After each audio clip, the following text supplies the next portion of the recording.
today's rubber match between the Rangers and the Angels. And while the offense has been a little hard to come by on this homestand, the defense has continued to shine behind great starting pitching. In fact, the Rangers have had a top 10 defense all season in terms of runs prevented and outs above average. And that's because Skip Schumacher has had the defensive versatility of that guy, Ezekiel Duran, at his disposal. In our All-State Good Hands replay, we look at the excellent play of both Zeke and Cody Freeman, who both played third base yesterday. I talked to Cody about what it's allowed him to play any position on the infield, and he said it's been his willingness to play any position during the minor league games that he's played in, and taking as much, if not more, pride in playing defense as he does offense. Skip acknowledged to us pregame, this defensive versatility between them and others has continued to allow them their best chance to manipulate the lineup to try to manufacture offense, and we're seeing that again today with Zeke getting the start in center field. Guys, that's his fifth different defensive position to play on this homestand. Yeah, I love it.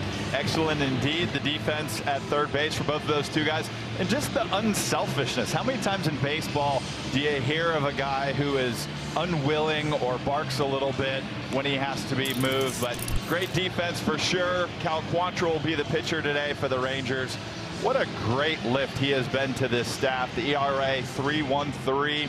Just a 1.16 over his last 4 starts. Nice looking resume for the year. There's the Arsenal cutter, sinker, splitter, four-seam. He uses those about the same amount of time, anywhere between 22 and 26%, curveball 5% of the time. Okay, well, today he'll get the Angels for one final time on this homestand. The Trajan Wealth lineup for Los Angeles today. Zach Neto leading it off at shortstop. Then it's Mike Trout DHing today, Ballesteros at first. Grissom, Lowe, Campero in the middle of the order. Siri in center field, Moore at second base. Tyler Heineman, the catcher, will bat ninth. Here's the defense for the Rangers. Ezekiel Duran, there he is. First career start in center field. Langford and Nimmo on the corners. It's Cody Freeman and Jake Berger on the corners in the infield. Seager and Foscue, the double play combination up the middle. Elias Diaz will do the catching for the Rangers. Okay, one more chance for this Rangers team to make sure they leave town with a winning record on this homestand. So far, they've won 3, dropped 2, and I would say it's kind of remarkable that the record has been that positive, given the way they've hit the ball on this homestand. Zach Neto, the first batter of the game, and he goes right after the first pitch for strike 1. So Quantrill, as is the case usually, coming right after guys. He's been relying on basically the shape of 3 different fastballs to keep guys off balance, but he goes with a splitter there, and it's 1-1. And then, you know, as hitters will talk about, and pitching coaches for that matter, that's low. The 3 different fastballs have really accentuated, I guess, the splitter, right? I mean, that's, at least that's the way it's told to me, is suddenly now that splitter is that much more effective. It's interesting that the success with the fastballs, because they're all around the same velocity, and that's always kind of the big discussion, and maybe that's exactly what the splitter does, and just proves that you just need one pitch to be 10 to 15 mile an hour slower than your heater. But between the four-seamer, the cutter, the sinker, they're all about the same speed. They all just do different things. They move in different directions. He's gone 2-2 here on Neto, and he strikes him out swinging. He got him on the splitter. 1 away. Whatever Quantrill is feeling here in August, he just continues it here today. Saw the grip on the splitter. You see the action there, diving down and in to a right-handed hitter. And he's been dominant in the month of August, and he starts off well here today.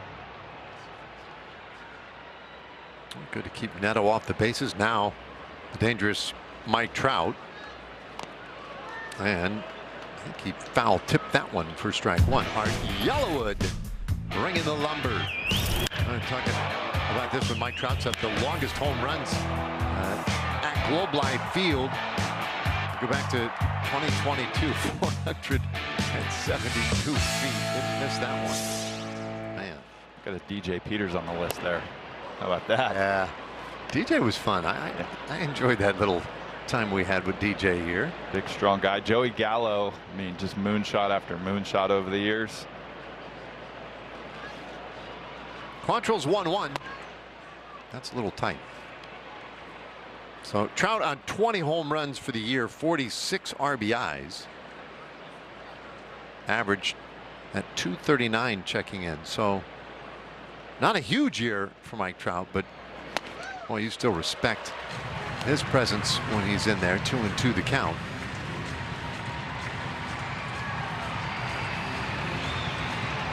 Quantrill, 31 years old, and coming off just a tremendous start against the Nats on Tuesday. 7 shutout innings in that one. 2-2, and that's lined out toward right field, hugging the line, and drops in as a fair ball, bounces up against the fence, and Trout pedals into second base with an easy double. Trout's 19th of the season. Now, one thing that he has always done so well is use the opposite field. You saw where the target was for Diaz. He was set up in with the fastball. This ball leaks out over the plate, so instead of getting jammed, it allows him to get maybe not full extension, but more of the barrel on that bat to drive it down the line. Barrel on that ball, excuse me. So he's out there at second, and Ballesteros, the hitter, 209 average with 6 homers, and he lifts this foul off to the left side, out of play.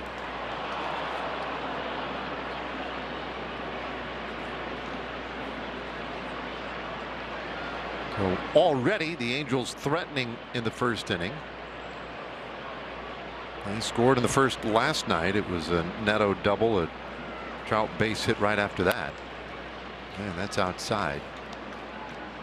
1-1. And we do mention it from time to time, the importance of being that first team to score. For the Rangers, when they get that first run of the game, look out. Ballesteros fouls off strike 2.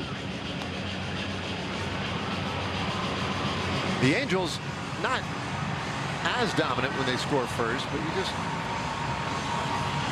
the Rangers, they need a little something in the early part of this game so they don't start fretting about what has been a trend on this homestand, which is a real struggle with the bats.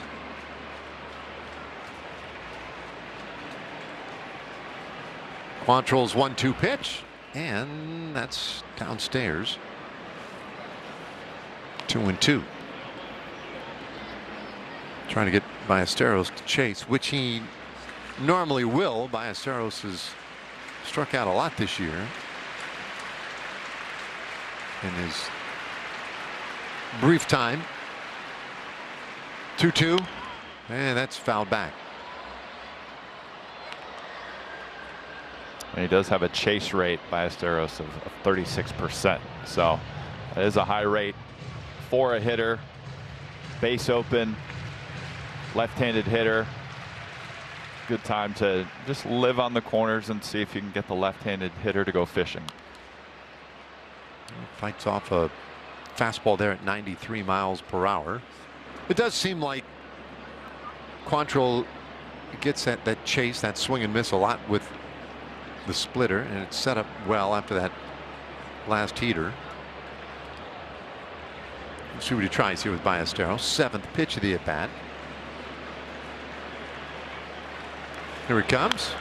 And that's fouled away. Went with the curveball. That's the sneaky one you pointed out earlier. He doesn't use that one a lot. He's throwing a little bit of everything. Guess you have to when you're going this deep in an at bat with a guy with a runner in scoring position. Angels have already fouled off better than a third of the pitches Quantrill has thrown up there today. Bouncer this time right side of the infield, and an easy play for Foscue. So it was a long battle, but Quantrill won it. 2 gone. Trout advanced to third base, but it's not that big a deal with 2 out. And it brings up Vaughn Grissom. .248 hitter, 7 homers and 51 RBIs.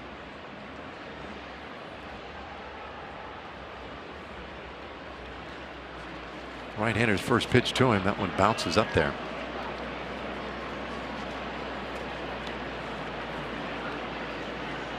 You see the numbers for Grissom. He's done a good job lately finding his way into the action. He drove in the run in the 10th inning in the opener Friday night. Got an RBI last night as well. The 1-0 pitch, and that's in there. That's the cut fastball. It's 1-1. And that was the 20th pitch of the inning for Quantrill.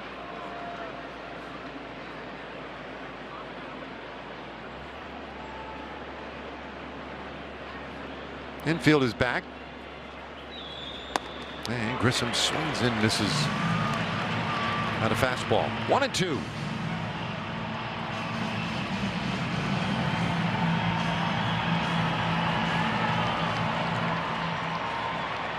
On a chance to put a goose egg on the board to start this afternoon's game. The 1-2 pitch.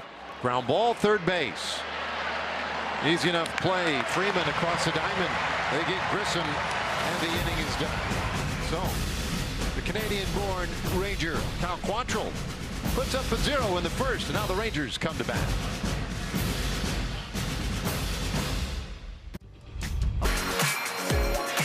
All right, good job by Quantrill.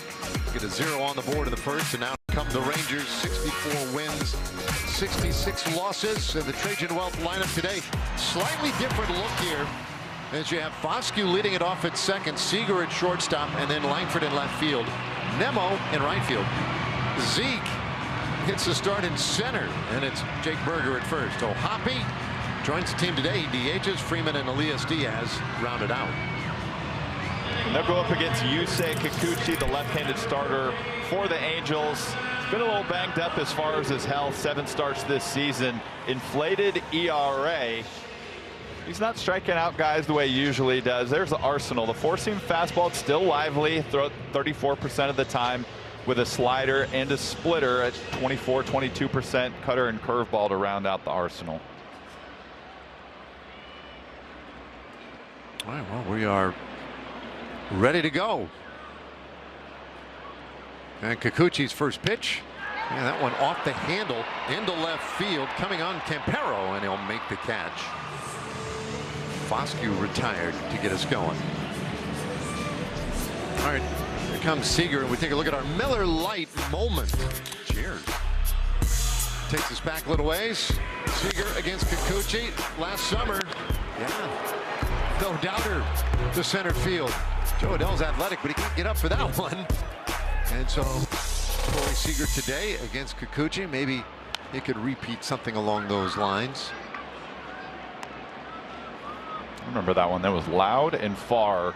Yeah. I feel like in Anaheim, if you get to that turf part of the batter's eye, like, it doesn't look like it's that much farther than just clearing the fence, but it's a pretty good poke if you get there. Seager didn't quite get there. I think it landed right before it. 400 plus either way. There's the 1-1. And beaten by the fastball, strike 2.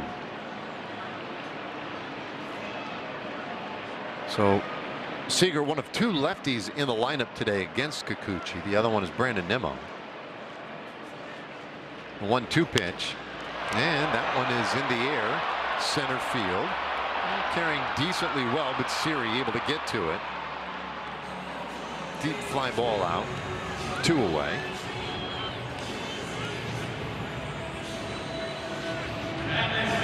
We'll bring up Wyatt Langford.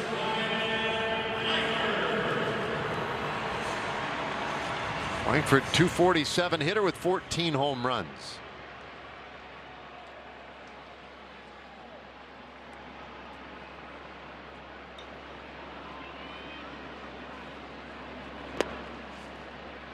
You know, it's an easy enough comment to make when just about any of these Rangers come to the plate that, you know, Skip Schumacher really needs this guy to get going.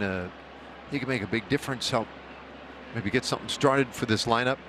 And you literally could say that about everybody. The reality is, I don't think Skip really cares all that much right now who it is. just somebody. Rangers haven't scored in their last 33 regulation innings. As the only runs they scored in this series were in extra innings. That one skips away from the plate. 2-1. Yeah, I think coming out of the All-Star break, Seager was down. And I think in that series in Atlanta, I talked a lot about Langford, how he needed to be the guy. Last night I talked about Jock, and obviously Jock not in the lineup today. He's not going to play a ton against lefties. Get some occasional at-bats, maybe staying in the game after a righty starts. But, you know, those are probably the three main guys you look at. Seager, Langford, Jock, obviously Brandon Nimmo as well. Zeke's had, there's plenty of guys that you can point to. And we talk so frequently about the pockets of guys. You know, if we can get 3 out of 4 guys in a row hitting with some consistency, that'll produce runs on a daily basis, which Rangers are badly in need of. Well, a walk will help. Langford takes his base. He's down at first, and here comes Brandon Nimmo. I should specify too the 33 consecutive regulation innings. That's against the Angels, going back to that last road trip. So it's been a while since they've scored in one of the first 9 innings of the game against the Angels. It's the longest scoreless streak of that nature since 1971 for the Rangers, when the Tigers shut them out for 35 consecutive innings. And if you want to go back to the Washington Senator days in the 60s, in 1969, the Senators had a 39-inning drought against the Orioles in that 1969 season. Anywho, maybe that'll be a conversation for years down the road after they score a bunch with 2 outs here in the first.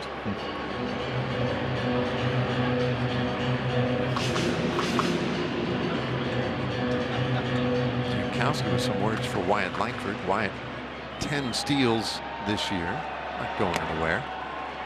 And there's a swinging strikeout of Nimmo. So that'll do it for the first. Another quiet half inning for this Rangers offense. Let's go to the second inning here this afternoon. No score.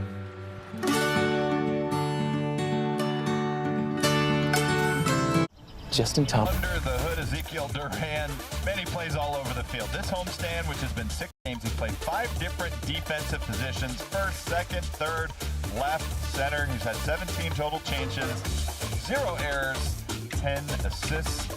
The flexibility of a player defensively just opens things up, allows a manager to be creative with lineups, get guys off their feet. I was looking at that number the other day. It's like the amount of different lineups used in a season. I think the Rangers were in the top 5. So what, about 100 and what's the total number of games? We're at 130. Yeah. So if you're looking at 131 games, it was probably like, I don't know, 115 different lineups, something like that, which is, it's crazy. You wouldn't think about it, but with matchups and platoons and things like that, it does make sense. And the more players you have, like Zeke and Cody Freeman, all these guys that can play multiple positions, it's probably a big reason why. Josh Lowe leading it off for the Angels, and he takes in the dirt. 1 ball and 2 strikes. It'll be Lowe, Campero, and Siri. Scoreless start, but a little bit different approaches so far, as the Angels have made Quantrill throw a lot of pitches. And the Rangers let Kikuchi cruise through that first inning on just 13 offerings. 1-2. That'll square the count. You have 2 teams here, though, who for the month of August, they have really had a hard time with the bats. Quantrill gets low to pull that one foul. Now, since August 1st, the Halos have 11 home runs, and an OPS of 602. Those are dead last in baseball. There's a foul tip and Lowe stays alive. While the Rangers, they have averaged 2.9 runs per game in the month. And that's the lowest in the majors. They're only ahead of the Angels in terms of home runs and OPS. 2-2. That's fouled away. So two clubs that have really scuffled.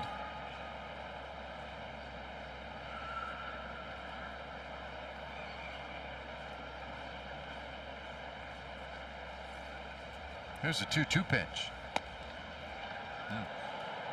Full count. I guess it makes it all the more important that Cal Quantrill's having the type of month that he's having. A lot of the Rangers starters doing the same thing, but talked about it, the ERA for the month under 1 for him. 10th pitch of the at bat, and he strikes out low. Second strikeout for Quantrill today. Well, foul balls aplenty, but you just rear back and throw it by the left-handed hitter. Good job of Cal. Even if he's trying to go after some contact here, he gets the swing and miss.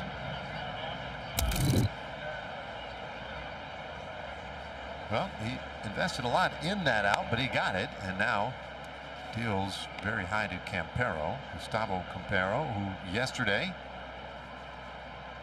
went 1 for 3. Was just added to the roster yesterday. And he lines that one out over first base, and Campero will have extra bases. He cruised to second base with a 1-out double, just as Trout did last inning. Yeah, lots of doubles for the Angels in this series, especially the last 2 nights. This ball well hit down the right field line. You talked about the one from Trout. Zach Neto, tons of extra base hits for him last night.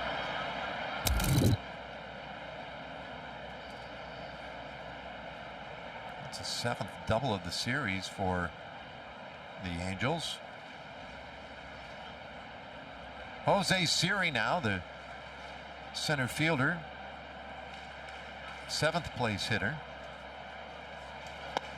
And Quantrill gets him to wave and miss over the top of that splitter.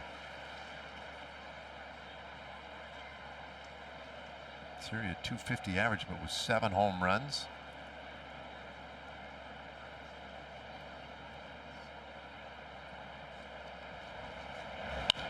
And that one is out toward left field. That drops in, base hit. Campero caught between second and third, but eventually able to get there. Yeah, enough backspin on this baseball. Campero, he wasn't sure if it was going to carry or not. That's the right base running move. Langford gets it in quickly. Campero scurries in there. Well, it's a big base runner down there. Runners on the corners with 1 out. But the fact that Siri's at first base at least offers as a possibility a ground ball and a double play here to get out of the inning. Christian Moore, the batter, and he swings and misses at strike 1. 167 hitter.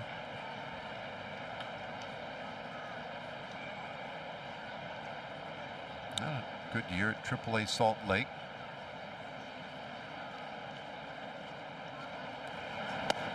Does seem like the difference between AAA and the big leagues anymore, when you see guys' numbers and then how it translates to the big leagues. Used to be that, you know, there was a reasonable assumption you could make off AAA numbers. Anymore, they've been very disparate. I agree. It's so interesting, and there are, I guess if we're looking at velocity, plenty of hard throwers. Another strikeout for Quantrill, his 3rd. Another sinker here. Good action. 94 miles an hour. Basically starts on that inner black. Watch the late movement right here. Ends up on the white line. All right, so 2 gone now. Campero at third base, Siri at first.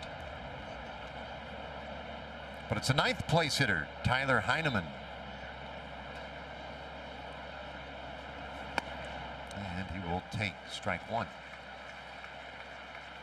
Looks like Heineman is the second hitter this inning to swing the red crayon bat. Players Weekend. They look aluminum. They do, don't they? All the fun designs and whatnot. You're just not used to seeing that on wood bats. This one hit in the air out to right. Nimmo backs up a couple of steps and makes the grab. That's the inning. It's another scoreless frame for Quantrill. Now Quantrill just continuing to mow him down. The sinker was working this inning after 10 pitches, got Josh Lowe, and then a nasty sinker to finish off Christian Moore.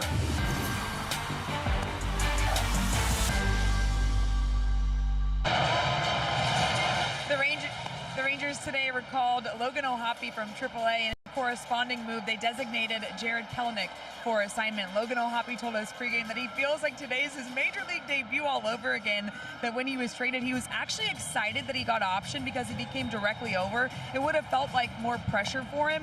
But in the time that he spent in the minor leagues, he was able to get his spark back. He said he feels like when he wakes up in the morning, he's excited once again to come to the field, and he added, while that may not sound like a lot on paper, it's a pretty big deal to him.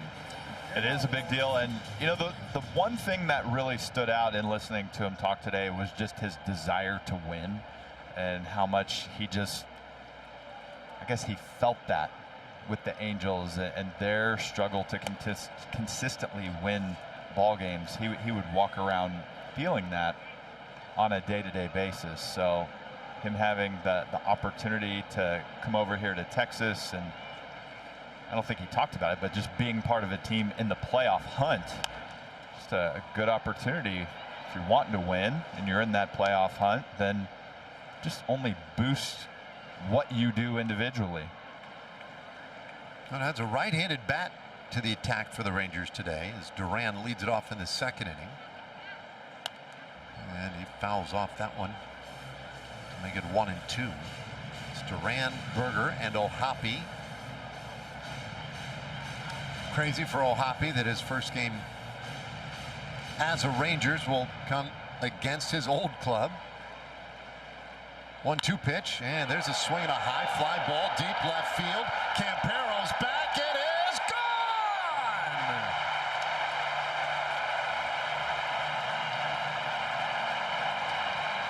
Boy, at long last, that's the first home run in this series for either team. And Duran gets the scoring started this Sunday afternoon. Ezekiel Duran, the center fielder, starting in center for the first time in his career today and playing some long ball. Oh, I love that. A center fielder with some thump. That's right. Zeke with his 14th home run of the year ties a career high. And now Berger swings and misses at strike one. Kikuchi was, I don't know. I'll take that one back. Yeah, that was a mistake. Well, there you go. The Rangers have scored a run and put an end to that ugly streak. Not scoring in regulation against this Angels club. One strike pitch to Berger, and he swings and misses.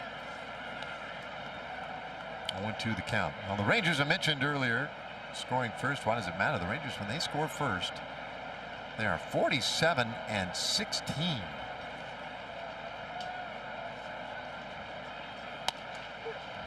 There's a strike, and Berger down looking. Yeah, close, but didn't want to challenge it.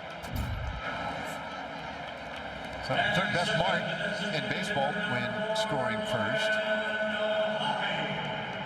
And the Angels, they've had a really, I mean, that is just an abysmal mark when the opponent scores first. 15 times this year they've managed to fashion some kind of a comeback. It's helpful.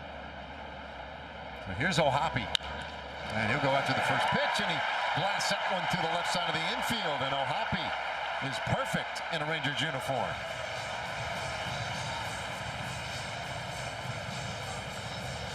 Kind of one of the cooler things to see.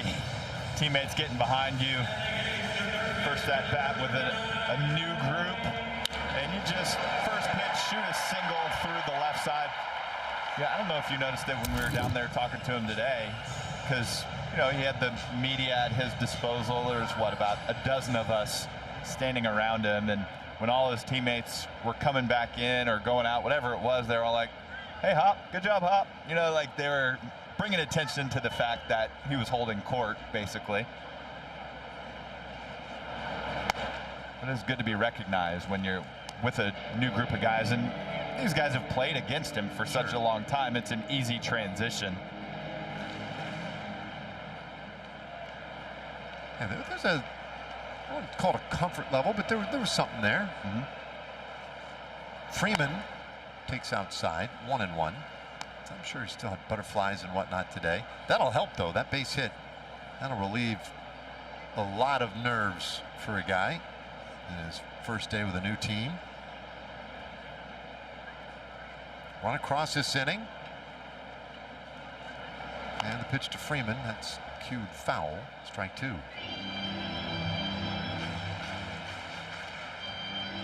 Cody at 281 for the year. High energy player.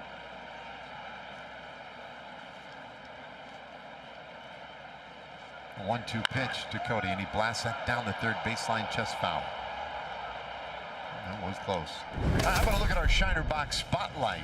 Talking about Cody Freeman since being recalled on the 14th. He's hit .333. Yeah, the only hit last night for the Rangers. That was the big news. They're getting on base about 44% of the time. This is coming up. Defense, spark plug.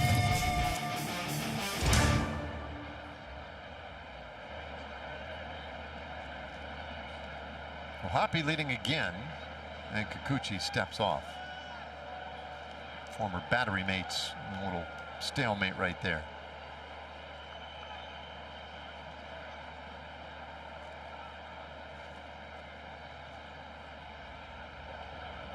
Now the 1-2 inside. So that note on Freeman, right? The numbers have been pretty good. He's been productive since rejoining the team, and that's great. Makes a big difference. But I do think even sometimes, regardless the numbers, there's certain individuals who have an impact on a team just being around. That's a gapper out to left field, long run, and it's down, and that one heads to the wall and then takes that wonky bounce around third base. Oh, Hoppy, he'll score. Freeman dives into third base for the RBI triple. 2-0 Rangers.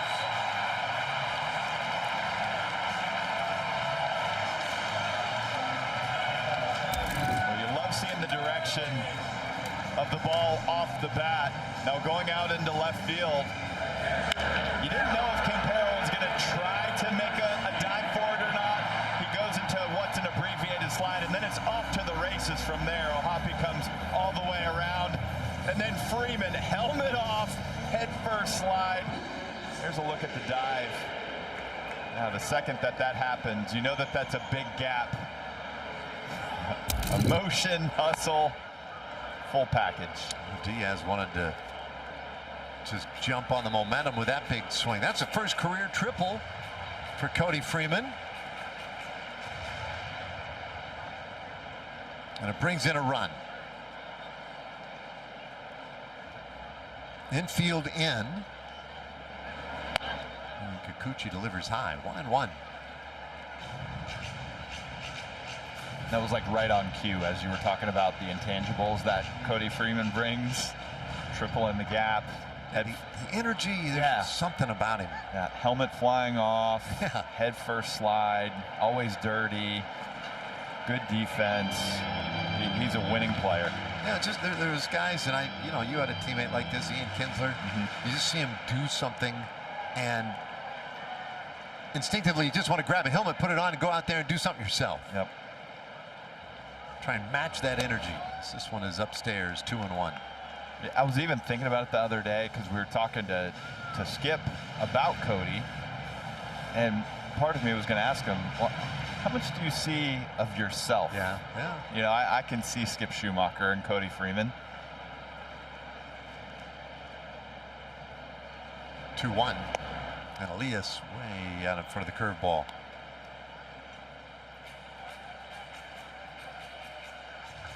Yeah, I bet that's really, it's a challenge probably for a lot of managers too, right? Not to see yourself in them and project.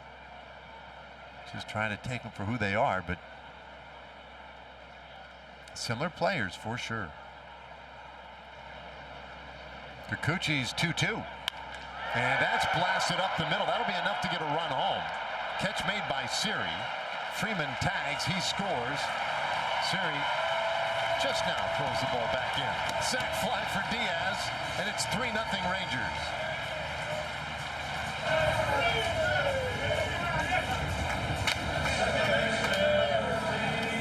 What an inning.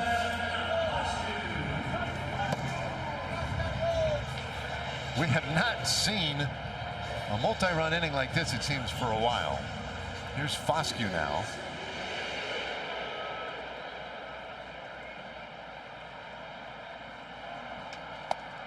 And Kikuchi starts him off with a slider. 3-0 the score. So Rangers team that in the month of August averaging 2.9. So they've already exceeded their per game average here this month.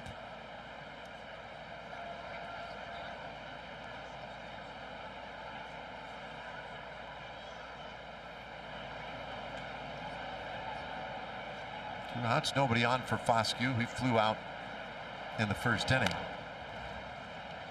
And that's foul away for strike 2. Here's an interesting number 2. We've seen Kikuchi in recent years, and the Rangers have had plenty of success against him. Chopper left side of the infield. And Foscue is the final of the second. Hey, but how about that second inning? The solution. Today's center fielder with a home run. First home run by either team in the series. And in Mr. Energy, Cody Freeman found the gap and left for his first big league triple. Rangers up 3-0.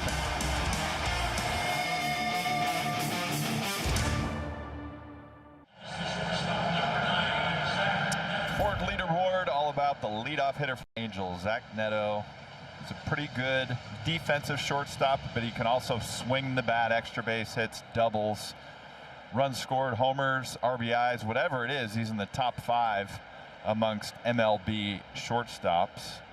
Second, 27 doubles, pretty good.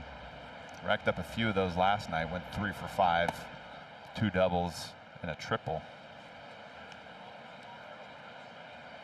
So the top of the lineup for the Angels. Second go round for Quantrill, who allowed 3 hits that first round. And he dumps one in for a strike. It's 1-1 on Neto.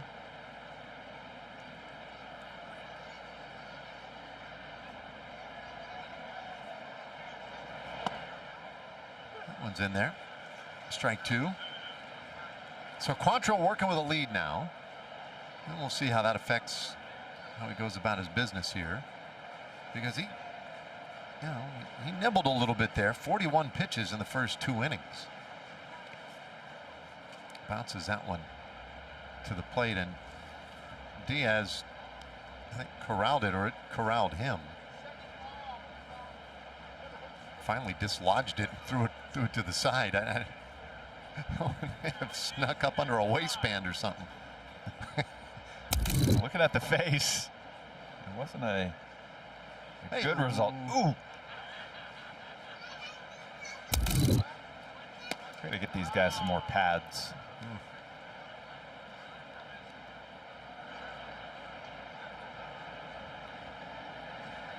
He's probably just now catching his breath. I'd be sweating too. I'm starting to sweat now. Here's the 3-2. And that's hit hard out to left field. Takes Langford back. He makes the catch, and Neto retired. one away. And we slide over for Academy Sports and Outdoors.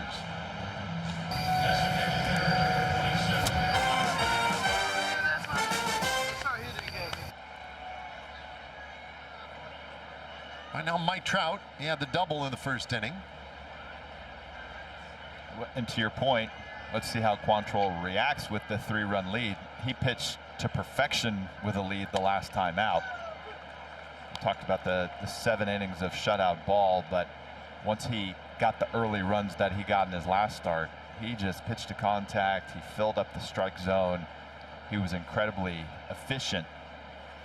And that's why he ended up with 91 pitches through 7 innings, and 61 of them were for strikes. Yeah, it didn't seem terribly concerned about strikeouts. He used those multiple fastballs to just get off the barrel of the bat. I mean, he was missing the label by fractions of an inch and getting little fly balls, little ground balls. I think Nationals hitters felt like almost with every swing like they had something, and realized when it was done that they did not. Trout strikes out here.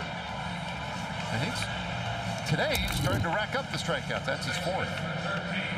Yeah, there was talk, I think before one of the games, I don't know if it was about Quantrill or who it was, but how difficult a split finger is to hit. And you just watch this one completely bottom out as it approaches the strike zone. But the traject machine that a lot of these guys hit off of before the game, it's just, you can simulate a lot of different pitches, whether it's just a coach throwing. Even a coach can get up there and throw you breaking balls, even though it's not going to be big league quality. But they have all these different types of machines. The split finger is the one that you just can't replicate. Ballesteros now works ahead 2-0. What do you suppose that is? Just the funky amount of I mean, if you see it in slow motion out of a pitcher's hand, you're taking all the spin off of it, right? So I know there's probably a way that a machine can do that, but not in such a way where it looks exactly like a fastball. For even before there was such a thing as pitch tunneling, right? Like, I felt like the split finger looked more like a fastball than any other pitch until it got to home plate, and for a longer period of time. Ballesteros down the left field line, and that is a fair ball. And apparently must have bounced up and out of play for a book rule double. So Ballesteros with a 2-out double. This guy's a pretty good looking hitter. He's got a leg kick. He gets the foot down on time. He goes line to line. We saw him pull a ball with authority last night, and he goes the other way this time. He's a pretty good looking hitter that the Angels got hitting in the 3-hole. The Cubs' former #1 prospect, if they got in a trade last year. So a man at second for Grissom. Grissom grounded out in the first inning. But his numbers do get better in these spots with the chance to drive in a run. So the average about 80 points higher.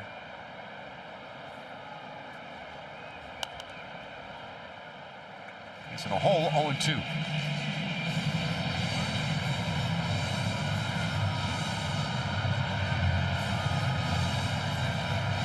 Quantrill would love what we call a shutdown inning. Make sure you put a 0 up on the board after your team just scored 3 runs. I'll step off.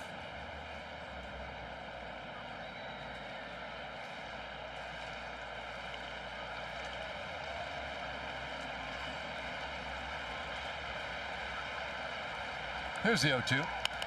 And a bouncer up the middle. Foscue across on a backhand. Good throw to first. And it's in time. And they get Grissom. Inning over. Quantrill gets that shutdown inning. Rangers have been fantastic defensively on this homestand. This time it's Justin Foscue ranging to his right, throwing across his body, and the Rangers do get that shutdown inning.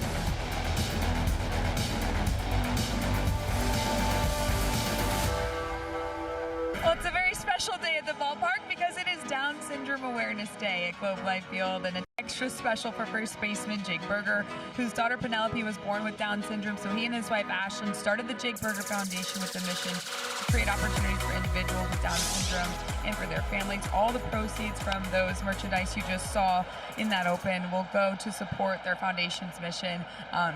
Down syndrome is cool is the kind of motto that they came up with. You see it right there on your screen. They have hats that say that. We're wearing shirts that say that. And guys, I know that we all agree with that. No doubt. No doubt. There's so many guys in and around the league, by the way, who have children with Down syndrome, and a number of them, they are all eager to talk about it. I think of Rex Hudler, longtime middle infielder, now broadcaster with the Kansas City Royals. Mark Grant, now with the broadcast with the Padres.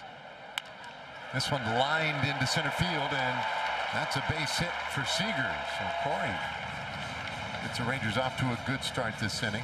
But Rex Hudler, I'll never forget it because I think he had to take a phone call. His son was calling him.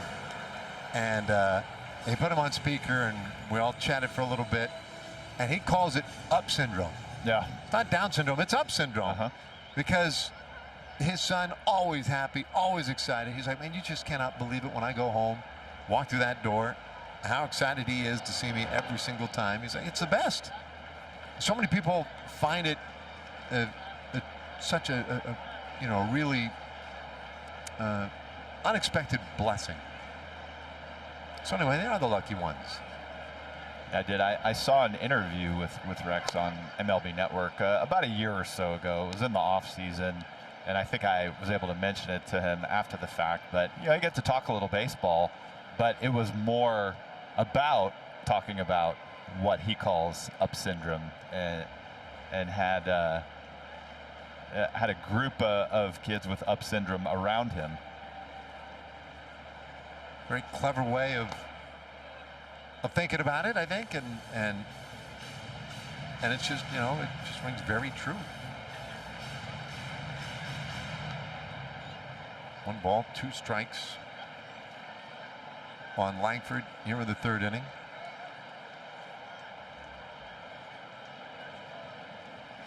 One, 2, and that one is on the ground. Could be a pair, and is. An old 6-4-3. Boy, that's happened with a little too much frequency on this homestand, and it goes to the struggles that Langford has had recently. Bases empty for Brandon Nimmo now.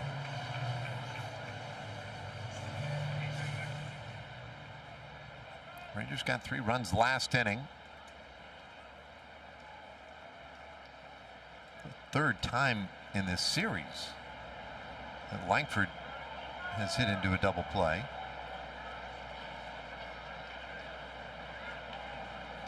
And Kikuchi's first offering here, that one in there for a strike. I was talking to Justin Veely, Rangers hitting coach, about that for Langford. He's hitting ground balls to the left side of the infield. And that's an indicator that, something's a little off for a guy. And JV was like, I could tell him, hey, try and hit one on the ground to 3rd base, and he would not be able to do it, right? He's like, it happens not because you're trying to hit it to 3rd or to short. It happens because maybe you're trying to go the other way or whatever, and it's just a slight misexecution. But right now he's a little funked that way. And to his credit, that ball was hit hard, about 108, 109 miles an hour. So you did what you want as far as hitting it hard, just wrong direction. Here's a ground ball right side by Nimmo, and he's put out 3-1. So leadoff single doesn't net much for the Rangers. We have played 3, and the Rangers on top, 3-0.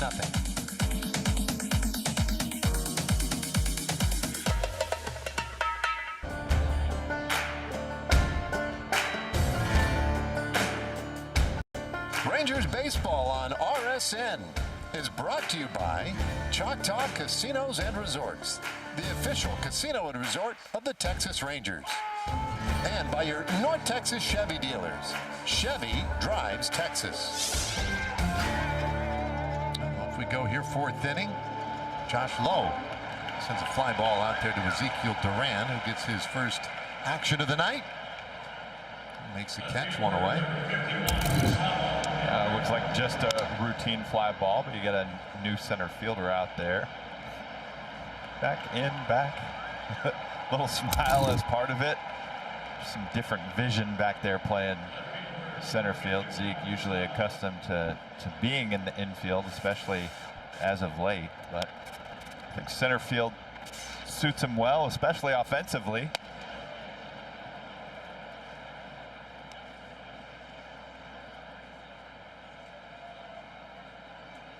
Campero, he had the double in the second inning. In fact, the Angels have 4 hits today. 3 of them are doubles.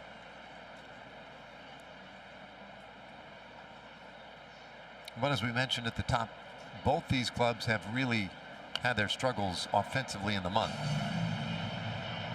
And though the Angels did win yesterday, it does not erase the fact that they did so by scoring just 3 runs in the game, and today find themselves scoreless into the 4th inning. There's a bad swing and a miss by Campero. Ball got loose, but Diaz picks it up and throws him out. Another strikeout. 2 gone. Quantrill's pretty locked in. Another splitter. Look at where that bounces out in front of home plate. You get an awkward swing and a miss when the ball's not even there yet. If it goes to show you what type of movement this pitch has on it, and just some of the magic tricks that Cal is providing for us today. Oh, he slings that one right in there for a strike. Well, the sinker's gotten him a couple of strikeouts. That's a 3rd one on the splitting. 1 strike pitch.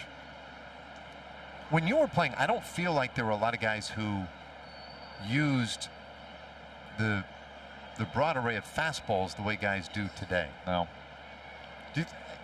And it was never really even thought of as a real good idea. It works now.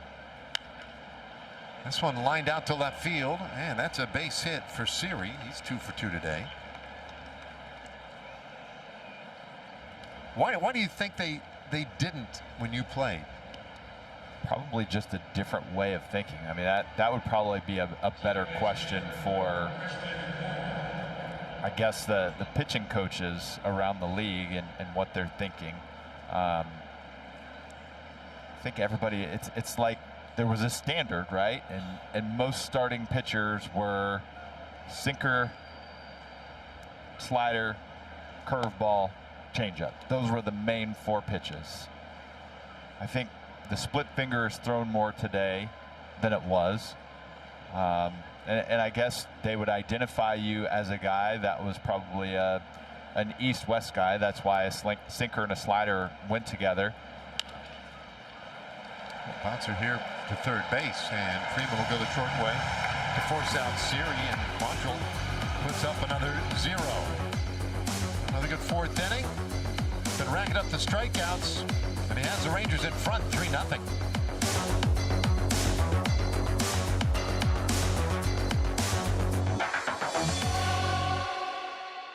Ezekiel Duran going deep today, 32-degree launch angle. It went 403 feet. Got the Rangers on the board. First home run of the series for either team. Now Quantrill's been rolling. I guess Zeke stole maybe a little bit of the headlines early on. First career start in center field today, but the defense has not been the story. It's been his big bat. Well, that's nice. We'll take offense as a story today, because it has been a while, it seems. There's a foul ball by Duran. Though do want to say, for me, like an ideal day at the ballpark, if I could see a handful of really good defensive plays and some highlight reel base running, I'm good. That to me makes for a good game. It's the little things, right? Like once you start to look beyond the box score and beyond the homers and things like that, and we love seeing good pitching performances too, but it seems like we see a lot of those. So maybe we're just getting spoiled with the pitching performances where we're like, well, let's see the defense in the base running. Like, show me some Cody Freeman helmet off, head first dive into third, and guys backhanding balls, throwing across their body. Diving catch. Evan Carter had a diving catch earlier in this homestand against the Nationals. That guy right there. Big diving play up the middle as a second baseman to steal a run. Game 1 of this series. Durant takes low, 2 balls and 2 strikes. I don't think anybody's going to confuse this current era, though, as, how about remember that era of great pitching? And partly because we just, guys don't get the chance to really shine, at least the starters, in the way they used to, where you go the distance or whatever. So it's always a parade of pitchers, which is kind of distracting. Got the top of Zeke's foot.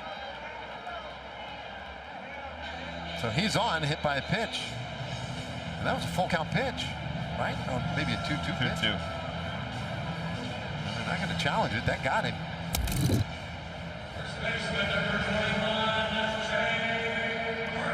Right off the toe.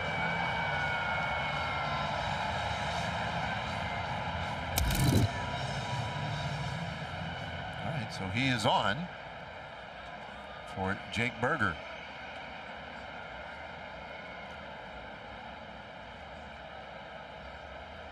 Kikuchi.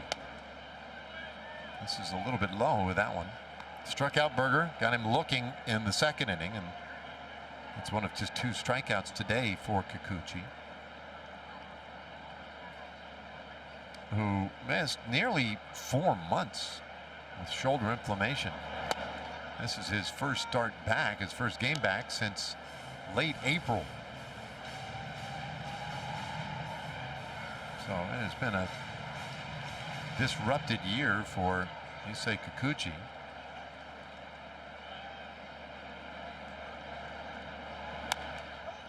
Berger falls behind 1-2.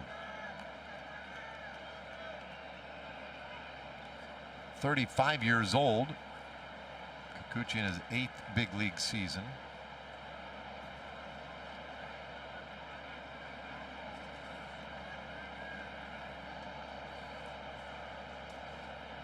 In time called. Berger backs away. Well, speaking of stories maybe that undersold just a touch, that Berger is in the lineup and playing today. That's something.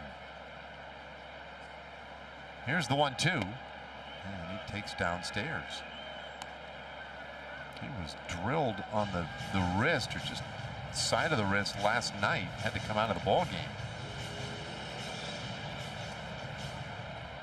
And it was pretty touch and go even this morning. Earlier this morning, Berger made it clear, no, I'm good. I can play. Here's the moment last night. And the reaction was as bad as anything. The sound was excruciating to listen to. Full count now. And he's wearing that arm sleeve. I wouldn't doubt if he took that thing off that he's got some black and blue marks somewhere below the batting glove.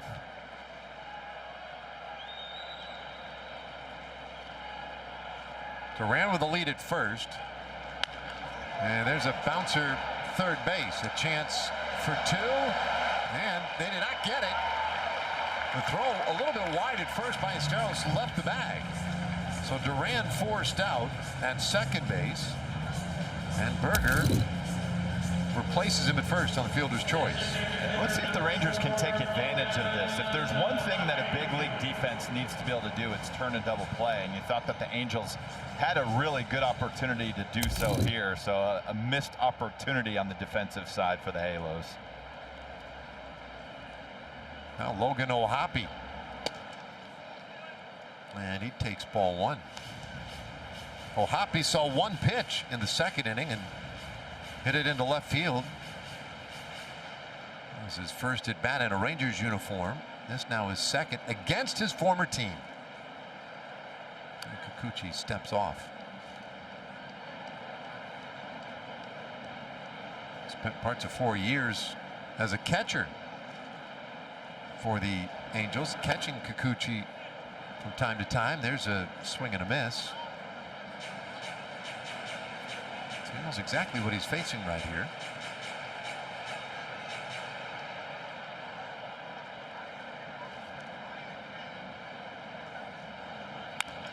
And that is out towards center field. Siri was deep, comes on and makes the catch.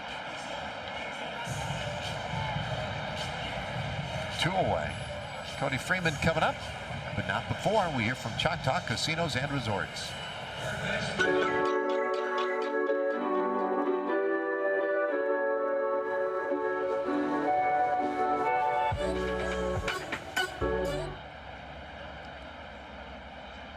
Cody had that triple in the second inning. That drove in a run. It was part of that 3-run second inning.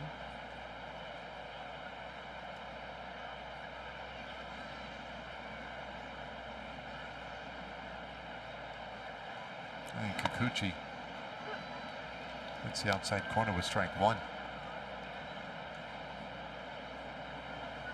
Rangers with 4 hits so far off the Angels lefty. And we'll see how far they let Kikuchi go today. There goes the runner. The pitch is up and out. Throw to second, goes into center field. Berger doesn't realize it, but when he finally does, it's too late to keep going. That's his 3rd steal of the year, and he'll be content to be at second. There goes first move off a lefty. Not the best throw.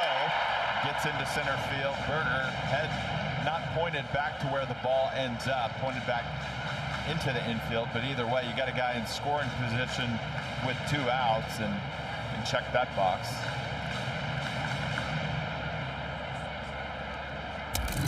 Now with 2 outs, the other thing is it's not a huge advantage to get to third base, so that's the other part of that. If you're Berger, you don't want to risk making the final out of the inning on your way to third. 2-1 on Freeman. First time today the Rangers bat with a man in scoring position.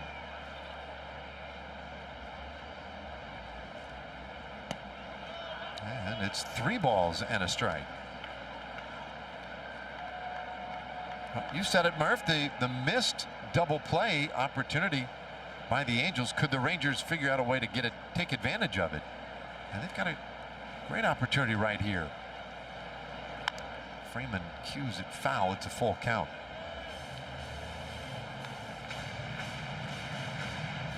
Maybe a same result right here. The first at bat for Freeman, he did the exact same thing on a foul ball. Spun off a splitter ever so slightly and cued it toward that first base dugout. Maybe he can get a mistake down and drive another one into the gap. Payoff bounced up the middle, circling around for it. Morris throw to first in time. And they get Freeman. The inning is done. Rangers leave a man in scoring position. We're through 4 innings this afternoon. Rangers with a 3-0 lead.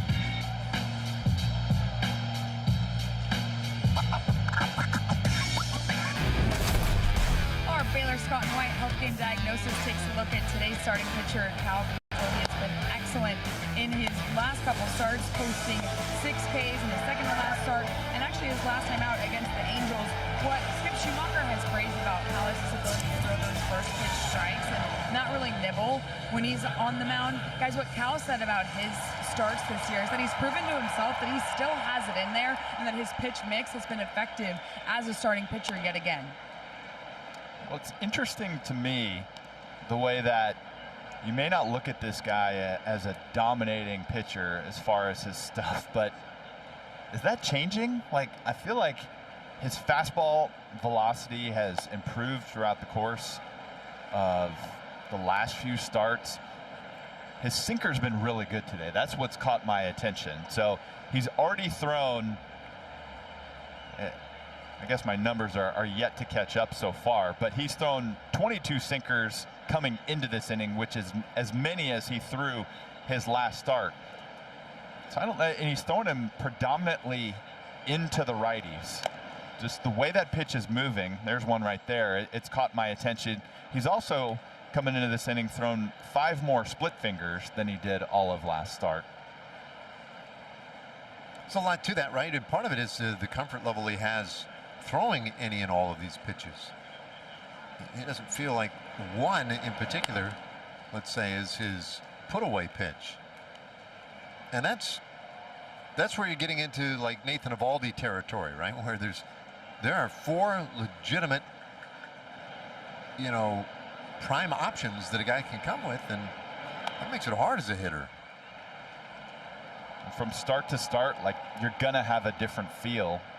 You're gonna have to use different weapons against different lineups. And I was looking specifically at the sinker usage. I'm like, well, are there more right-handers in the lineup today than there were against Washington last time out? So there is one more.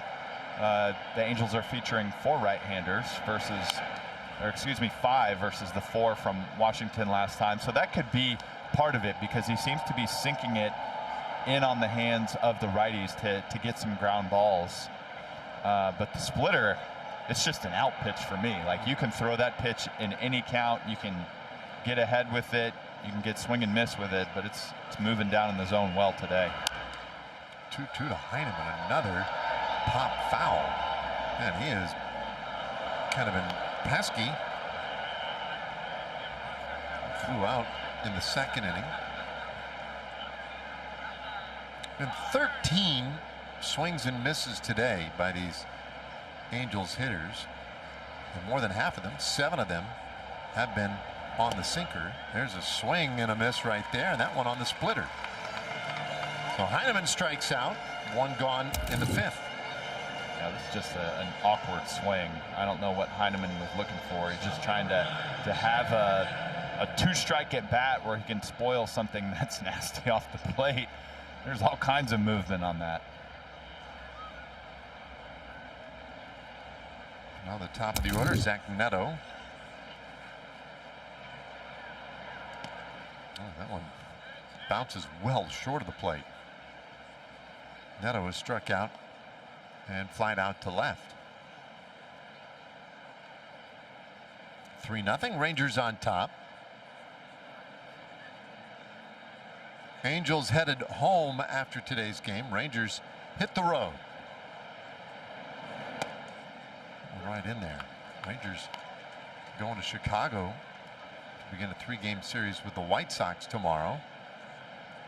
That's a pretty big challenge, good challenge for this Rangers club, and then off to Milwaukee after that. So tough road trip at the end of the month of August.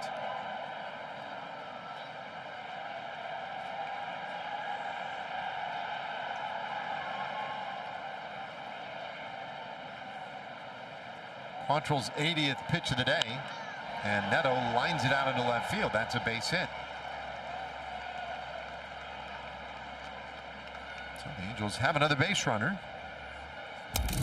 Yeah, despite, you know, the swing and miss, and that's probably one of the main complaints for Neto, but once again you see a really good sinker with some late movement, and where most of these Angels hitters are getting fisted and just not really able to barrel that ball. Lots of weak ground outs.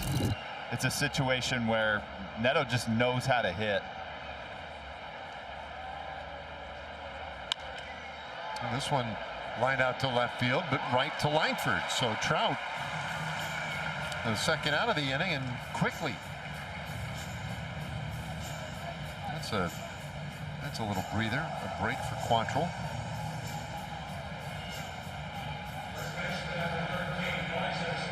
comes Moises Ballesteros.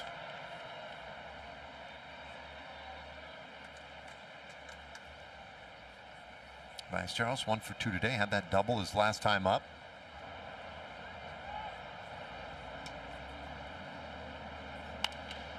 And he'll go after the first pitch. You know, that last start for Quantrill against the Nationals, that was on Tuesday earlier in the week. And he went to 7 shutout innings on 91 pitches, which, you know, you had half a mind of saying, like, could I get one more out of him? Not to be piggy, but, you know, 7 shutout you pretty much take these days. There's a snap throw down to first.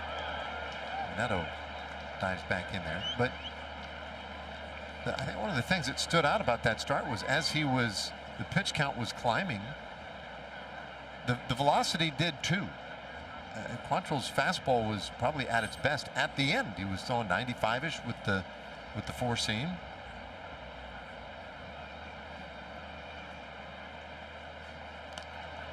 Quick check in with Neto.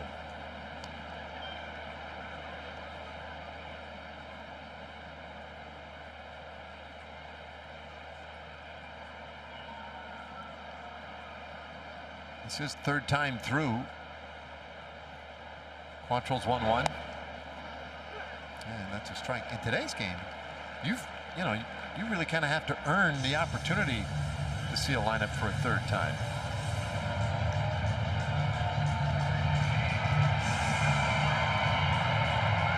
And Cal certainly has earned that with his recent performances. Now time called. He's earning a lot of different things. Yeah, he is. You know, you give a guy a little bit more leash with every bit of success that he has, whether it's going deeper into the game. Oh, this one knocked down by Quantrill. So he'll play a little defense as well as he gets by Ballesteros. He has been a lifesaver this season for the Rangers. Cal Quantrill also fielding his position off the mound. Starter, reliever, defender. That's great.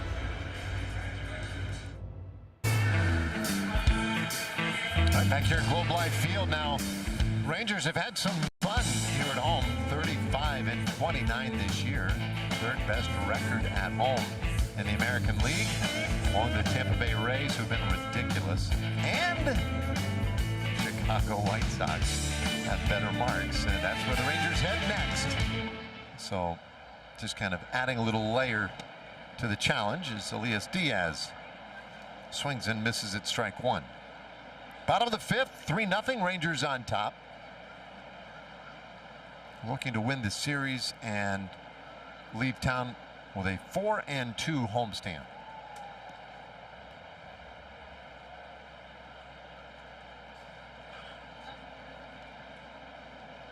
Kikuchi is 1 strike offering, and that's inside. Rangers currently in a tie for the 3rd wild card in the American League. And they were just a game back of Houston in the division race. 1-1, and that is line foul.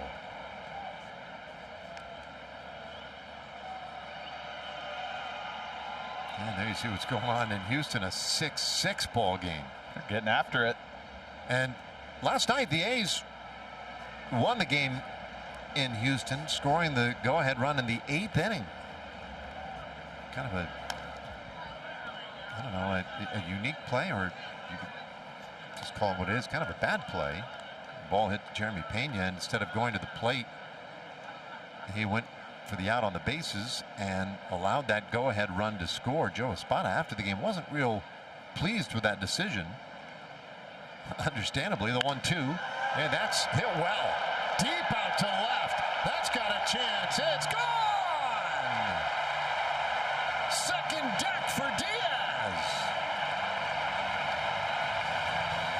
Goodness. 421 feet. The Diaz homer, his 6th of the season, and it makes it a 4-0 Rangers lead. All parts of the game clicking today for the Rangers. They've been getting the pitching and the defense. Today they add the offense with some power. Doing his best Ricky Henderson impression. A few steps toward the dugout before he heads to first base.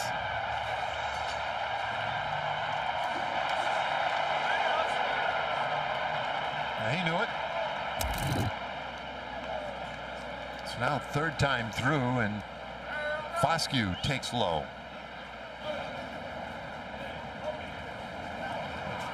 Diaz was setting up. There's just something about that swing as if he knew exactly what was coming, or at the very least was guessing on exactly what he was going to get. Or just a big time mistake down the middle. That's exactly the way it hits him in batting practice. It's fun to see it translate to a game. How do you think Logan O'Hoppy's feeling right now, by the way, just being on this side of things? Yeah, you see him down in the dugout congratulating Diaz, and yeah, he talked a lot about that this morning. Just, you know, wanting to be on a winning side, wanting to be in a race like this. That's tough, man. 4 years was what the Angels have been going through in recent years. The goal is always to win, and when you get to the big leagues, you can sacrifice that a little bit because, you know, you want to hold a job in the major leagues. So there is some personal focus there, but at the end of the day, when you get beyond that, just that runs out quickly. The desire to win, it never goes away. And doing it year in, year out, it makes the game so much more fun.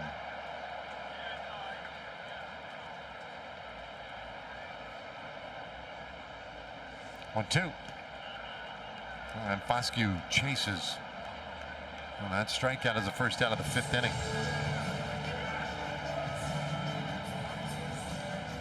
Oh, for Kikuchi, his third strikeout today. And here comes Corey Seager.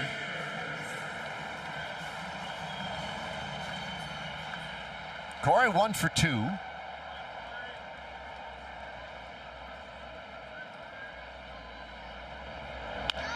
And hits this one on the ground, right side. That's through, another base hit. Second hit of the game for Seager.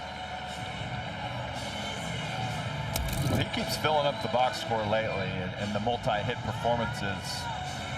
There's no pitch in any part of the strike zone that he can't hit. Curveball down, sneaks it through.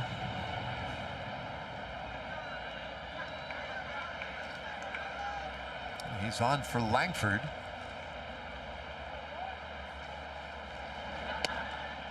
The Rangers have a chance to do something today they have not done in quite some time.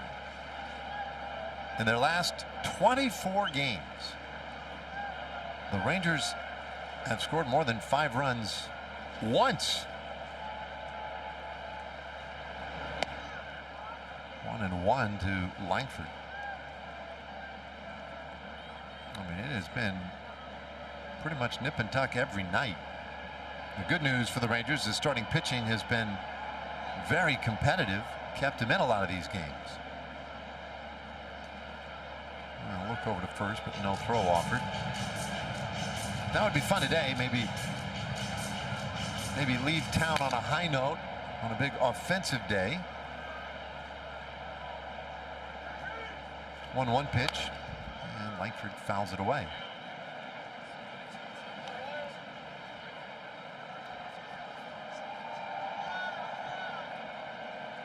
Well, the Rangers doing it today against an Angels team that, in fairness, you know, we talk about the struggles the two teams have had offensively. The Rangers are facing an Angels team that, in terms of pitching, they've been the best in August. That one lined over third. That's a base hit. Seager to second base, turns. He'll head to third. It's a double for Langford. And the Rangers have set up shop for a big inning here in the fifth.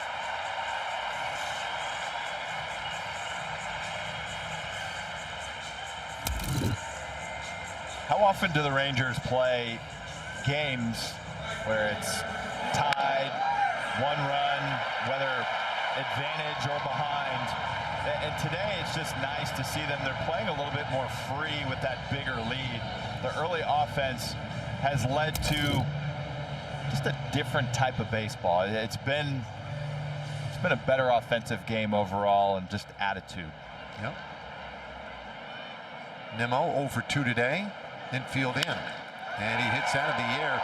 Deep center field. Siri going back near the wall. Reaches up and makes the catch. Seager can tag and score from third.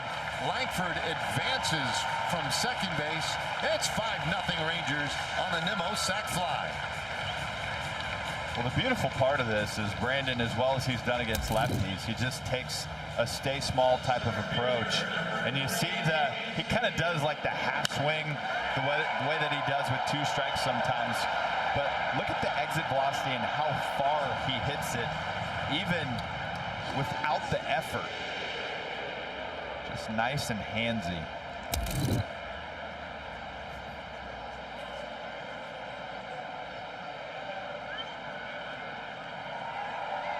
Here's Ezekiel Duran.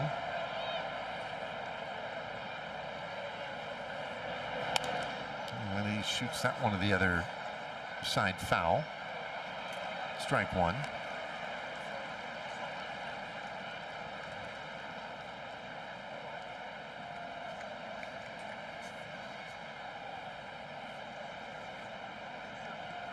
Duran with a home run. He's been hit by a pitch. And Kurt Suzuki on that Angels bench, no doubt thinking to himself, man, I've seen this before. 1-1 to count. Mentioning earlier the Angels, what they've done this month with pitching a .270 team ERA and yielding a .207 batting average against. Well, those numbers are getting tweaked today. Rangers with 7 hits so far off Kikuchi and have scored 5 runs.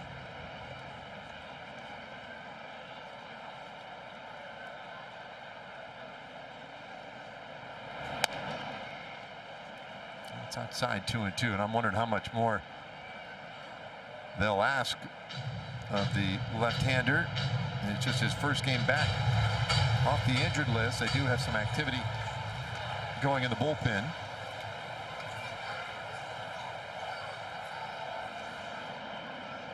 Like Murphy out there, maybe. Not David Murphy. Yeah, I was going to say, I'm up here.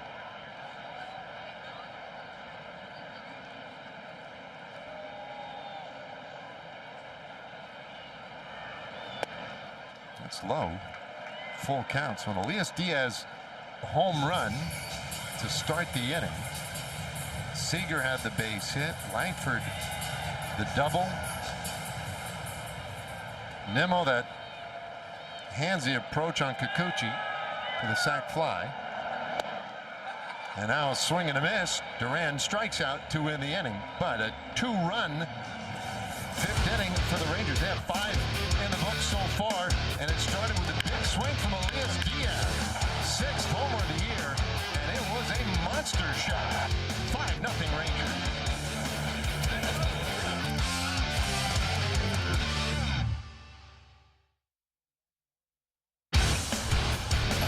Always fun checking out our home plate coverage. It's presented by Firestone Complete Auto Care. There's our friend Issa taking care of our dirt cam for us. And Ezekiel Duran and Elias Diaz, they're taking care of the offense for us. Well, guess who's taking care of the pitching today? That's been Cal Quantrill. That's all month. So back out for 6th inning.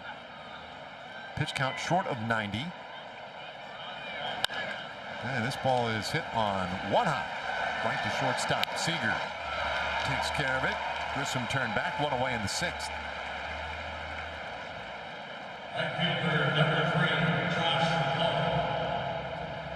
And here comes Josh Lowe. So my guess is we'll have to wait and see. Depends on what the workload looks like this inning.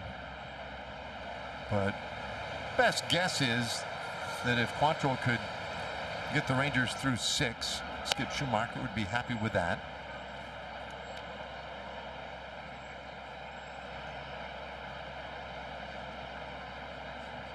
Lowe's 0 for 2 today, a strikeout and a flyout. Boy, they play him to pull on the infield.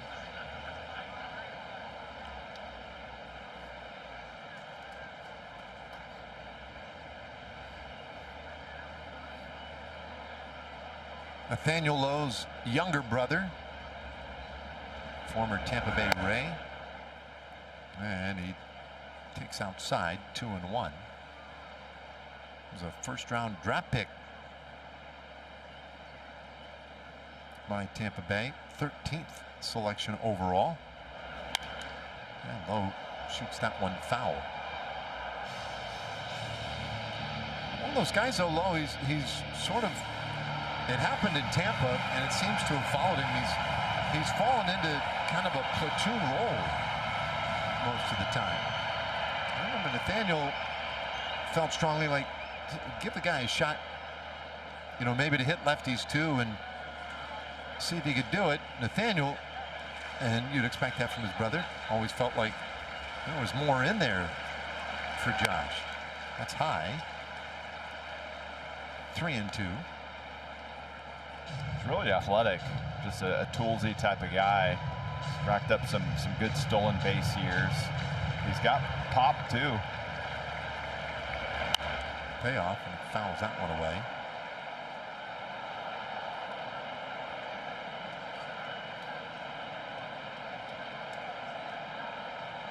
How about those numbers right there for Rangers starters? 28 strikeouts against 3 walks on this homestand. Payoff, and another foul ball. Well, we'll see an 8th pitch in this at bat.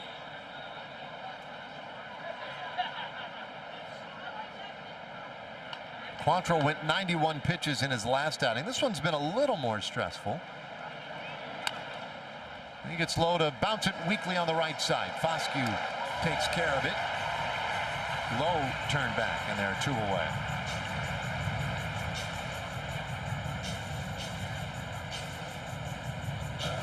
That brings up Gustavo Campero, rather.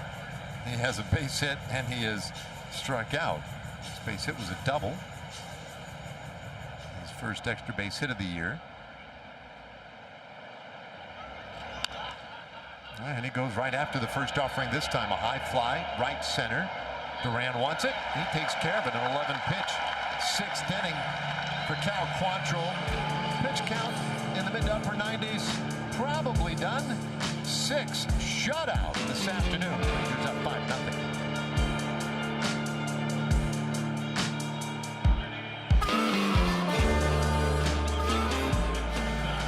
Well, this one looking pretty good so far. 5-0 Rangers lead on a warmish Sunday afternoon. Outside 108 degrees. 108. Warmish. Warmish. Okay. Yeah. 74 degrees inside here. It's actually gotten hotter outside as this game has worn on. It's running at 105. So just kind of slowly creeping up. I assume it'll stop at some point, but the way things have felt around here lately, I don't really know. Luke Murphy is the pitcher here for the Angels, his 9th appearance. 2.08 ERA, 6 walks, 6 strikeouts. Goes to work on Jake Berger. It'll be Berger, and then apparently Jock Peterson, he's in the on-deck circle. And then Cody Freeman. That ball's rifled down the line, foul. Berger just a smidge out in front of that. So we get our first reliever of the game, and Murphy. Kikuchi, that was not his best 5-inning outing. Rangers scoring 5 runs on 7 hits against him.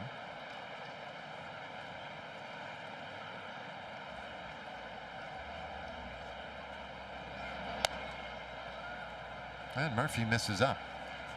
3-1.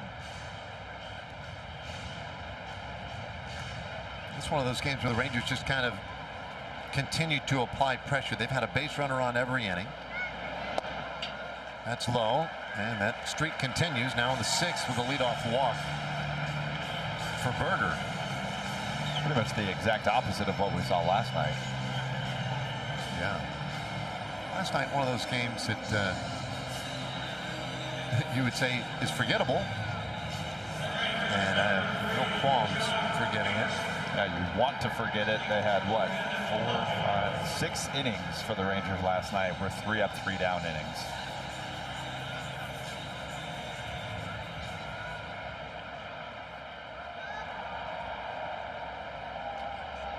So here's Jock, and he'll take high, ball 1.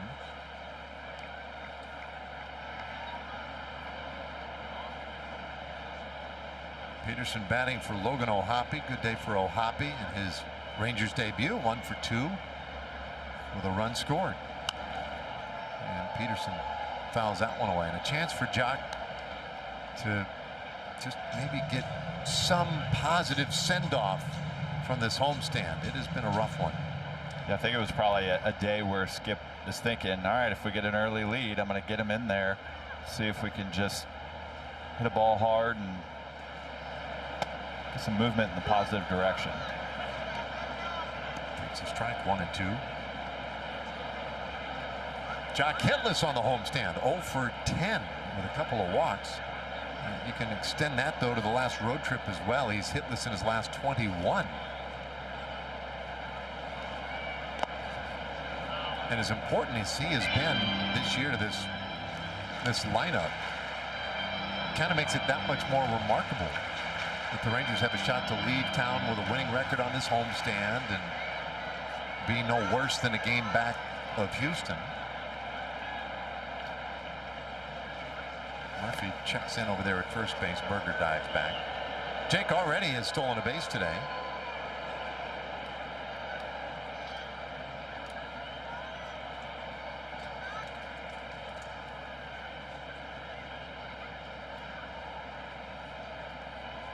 Pitch on the way, and Berger swings and misses. Oh, pardon me.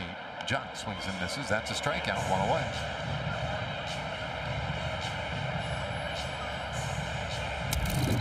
Yeah, just a little bit of a continuation of what we've seen recently from Jock. This is a breaking pitch that moves a ton, to Murphy's credit. So Jock just doesn't pick it up out of the hand. And there's another strikeout for him, but you know it's just a matter of time before he gets rolling again. Brody Freeman now, and he takes outside. Triple and a ground out today for Cody.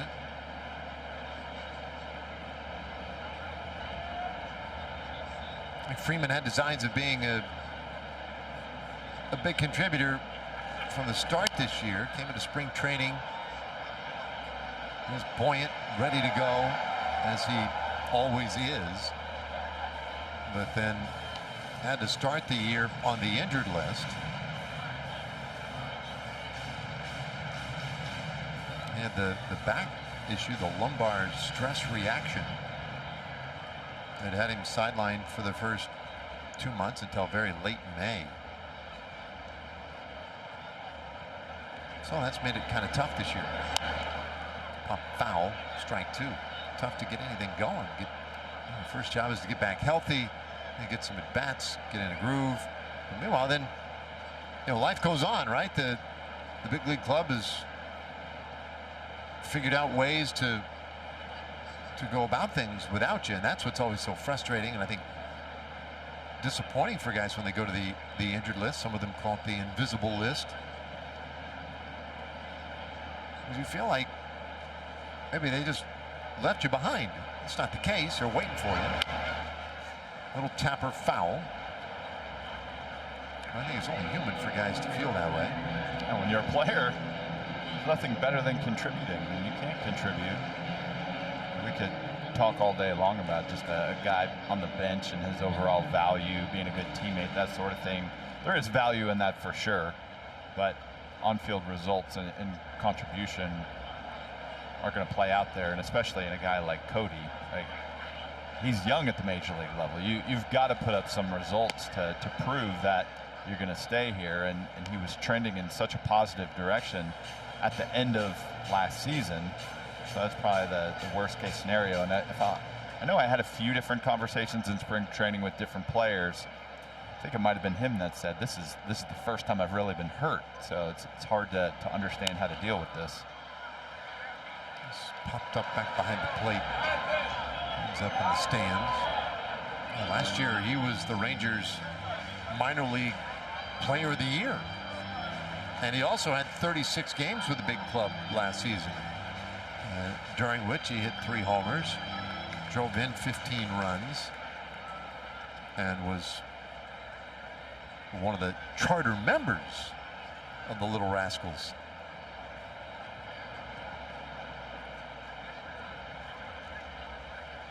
Well, he's battled here. 7th pitch on the way, and that is outside. Full count.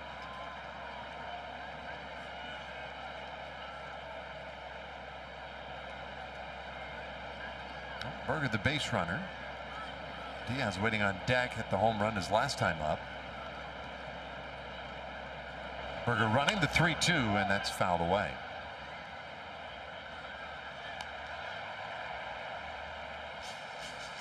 You got a guy at the plate in Cody who is a tough out, doesn't strike out a ton, and that's what that opportunity affords you, is you can go ahead and get Berger in motion, knowing that Freeman is going to do something to have a productive at-bat here.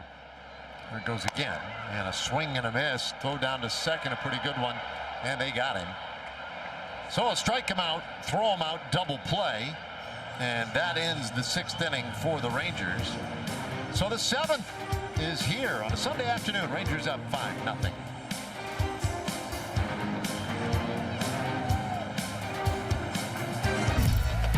Our Chalk Talk Casinos and Resorts game within the game. How about this? When leading after 6 innings this year, the Rangers are 54-1. Best record in baseball. Back into the bullpen's been pretty steady. Last year at 64-10, they were the 19th best team in baseball. So a very significant improvement this year. A lot of that a credit to Jacob Latz and the job he's done at the very end of games. But this guy, Peyton Gray, has been a big factor this year, and he's on in the 7th. I give some credit to Tyler Alexander, Jacob Junis.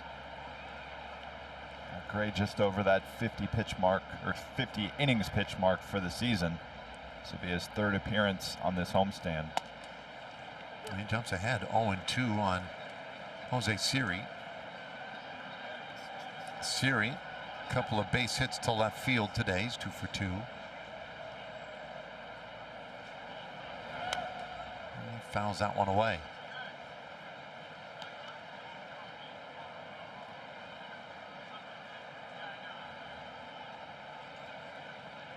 You were talking about the difference in the way that pitching has evolved over time. And both starters, Kikuchi, more so from just a result standpoint, didn't have his best stuff today and is fresh off the IL. So Angels probably not wanting to go too far into the game with him, but he went 89 pitches. Quantrill went 96. Is that part of what you're talking about? Like just that the new school, maybe you come to the ballpark and it's fun to see defense and good base running, and it's fun to see pitching also, but that's exactly why you're not going to see guys go deep into games anymore, because of the pitch count. Berger just short of getting to that foul ball. Yeah, no, I think it's a big part of the way the game has changed, and the way I don't know that we think about it. You know, there were times where you wanted a team, maybe your team or whatever, you just saw like, oh, this could be a big offensive day. And then a starter would come along and just shut them down, right? A Maddox, Randy Johnson, Schilling, Pedro, whatever. And that was exciting too, right? So it could go both ways. In that time where teams were, guys were hitting a ton of home runs and run scoring was up quite a bit, you also had just tremendous starters who could, you know, it's a performance of what, 18-ish people when you come out to a ball game. But there were those days where it was one guy is what you'd walk away remembering, and that guy who just dominated on the hill. And those were fun days. 1 and 2. We were talking earlier today. Steve Hunt and I were going back thinking about some moments this season with the Rangers. And apropos of nothing, the Houston Astros no-hitter against the Rangers came up. I'd forgotten about it. That one just missed. 2 and 2. A no-hitter. Yeah. And that's just it. It's like, well, is that really a cool thing? Are we really witnessing something special when 5 guys or whatever combine on a no-hitter? It's just, there's strike 3 called. And Moore goes down looking. 2 up, 2 down for Peyton Gray. I mean, obviously,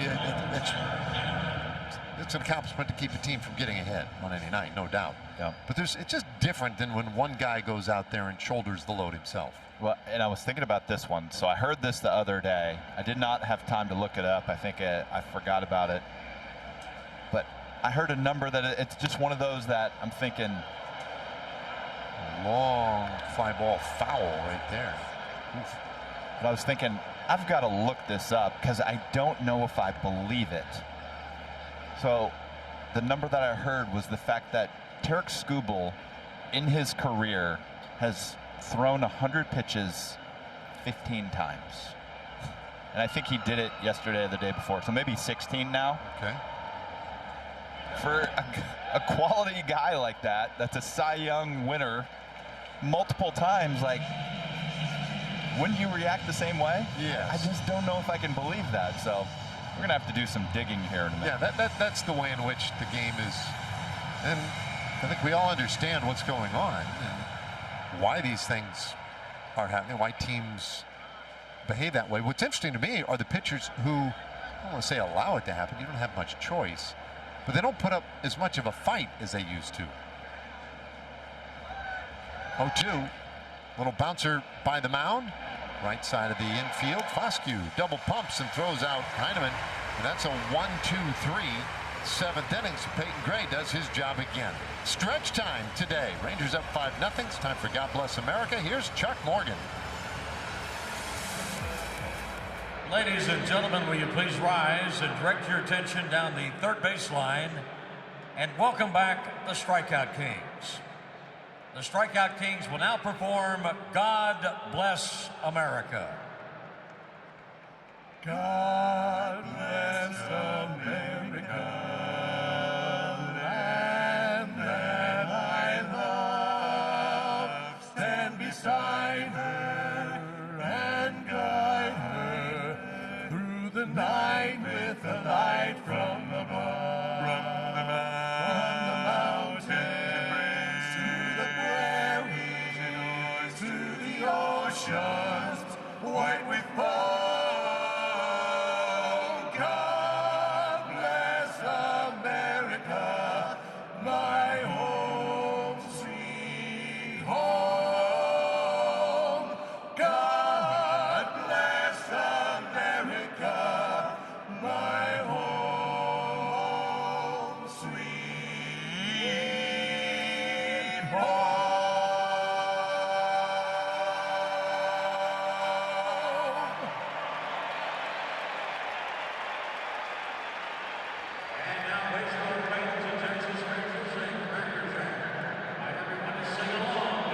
A sixth meeting between the Athletics and the Rangers comes your way beginning August 31st through September 2nd to be exact. Tickets at Rangers.com. Rangers about to head out on the road, we told you. Chicago and Milwaukee. They'll come back to play the A's, and I believe it's the Tampa Bay Rays. Yeah. Tough little stretch. It is. Sammy Peralta on for the bottom of the 7th here for the Angels. Luke Murphy with a scoreless 6th inning. And Elias Diaz, that's a big hack deep out to center, but Siri to his left pulls it in. One away. We'll slide over for Kia.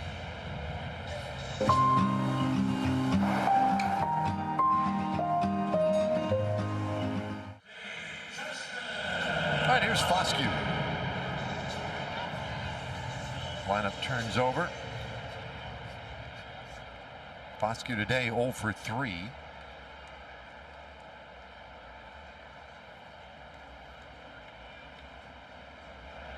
We've talked about it on and off on this homestand.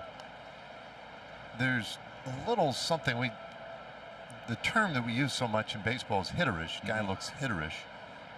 And Foscue's had that look lately, and he's had some good passes. Earlier today, had a deep fly ball to left field that, you know, off the bat, looked like it might have been well struck. He asked for time here. Did not agree with that strike call, but didn't challenge it. But there's something brewing. Well, he told me yesterday that we just need to go with the old reverse jinx and talk about his recent struggles, because that he said that he watched the broadcast or the replay when he hit the homer the other night, and that's what we were talking about. Okay, yeah. Whenever it hit the home run, so he's like, "You guys just keep talking about the negative stuff, or just how much I'm struggling if that produces homers." I said, "All right." Yeah, listen. If only it were that easy.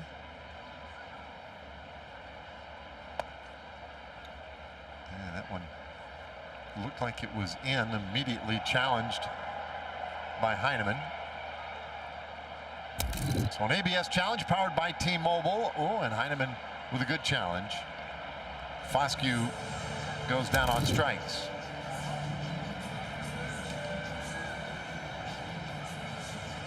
So 2 up, 2 down for Peralta.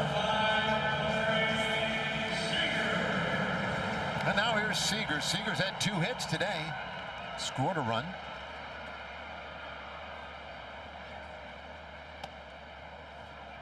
And he watches a little bit in, ball 1.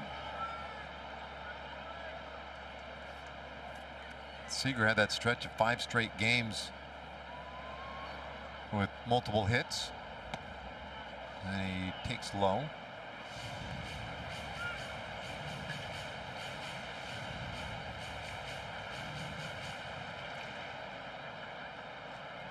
Since coming back from the injured list. Got him.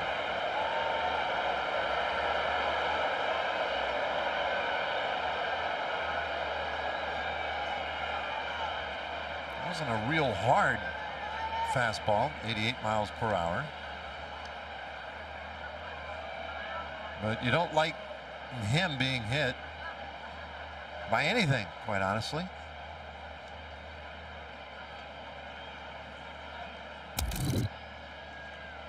See exactly where it got him. Ugh. Lower ribs.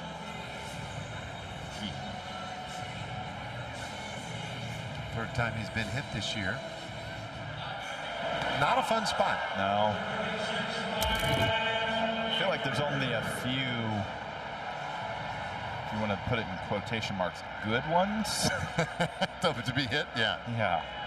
It's never really a great spot. I would say the rear end and the shoulder, back of the shoulder, where there's a lot of meat. Those are about it.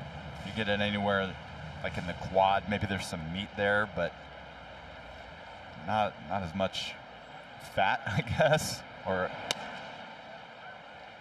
it's gonna hurt. The other one is off the elbow pad. Yeah, elbow. If you do one of those, kind of lean over with the elbow pad and let it hit that. Even that, though, it'd make me a little nervous. Well, we'll see if Langford can cash him in. Hits that ball hard out to left field. That's a base hit. Seager will stop at second. A couple of 2-out base runners here. Nice multi-hit day for Wyatt.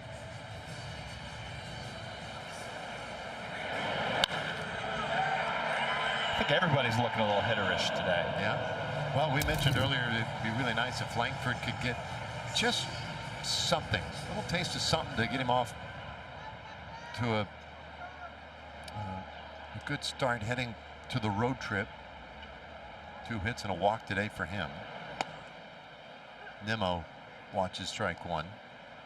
Yeah, if we, before the game today, if somebody told us, hey, Seager's hitting second, Langford's hitting third. They're both going to have 2 hits. The Rangers going to win or lose. You probably bet on them winning, right? I'll go winning. Yeah. 0-2 on Nimmo. And that's the case. They both have 2 hits. They have also both reached an additional time. Langford was walked. Seager just hit by a pitch.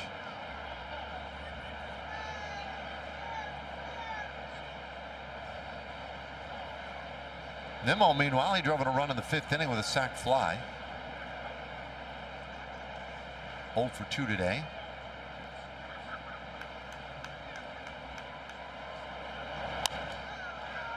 It's fouled off. So, more good news. As we go to the bottom of the 7th inning in Houston, the A's have taken the lead. 7-6 now. A's have been pesky.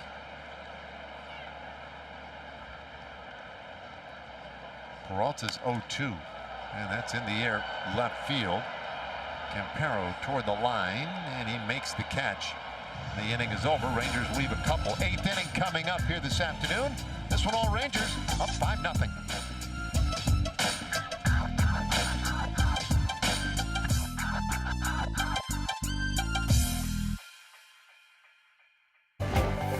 So as we head to the 8th inning, we look at the updated American League wild card standings. Rangers and Guardians tied for that 3rd wild card. As you can see, the Blue Jays and Twins and Orioles all within a game and a half. Well, Blue Jays, they dropped one today. Baltimore lost their game, and the Twins scoreless in the 3rd inning, a tie at San Diego. Cleveland won in their game though, 4th inning. Rangers, it looks like a decent likelihood that you wake up tomorrow in Chicago with the Rangers tied for the 3rd wild card and tied atop the division standings. Just to keep it as confusing as possible for everybody. A couple of changes as Evan Carter takes over in center field now. Duran is over at 3rd, moving Freeman to maybe a more comfortable spot for him as well at second base.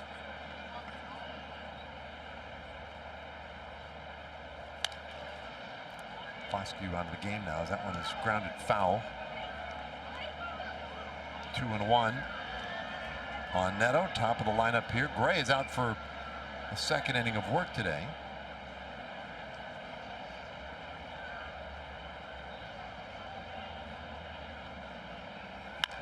Man, that ball's hit hard, deep left field. Langford chasing after it, but he'll run out of room. That's gone. Solo home run for Zach Neto, his 22nd of the year. And there goes the shutout. That thing got out in a hurry.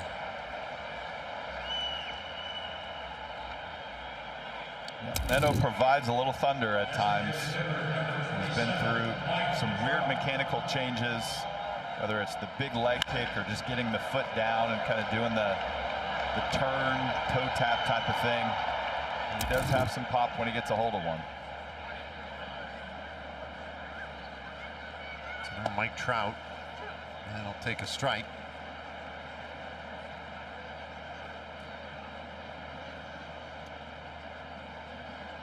So 5-1 the score.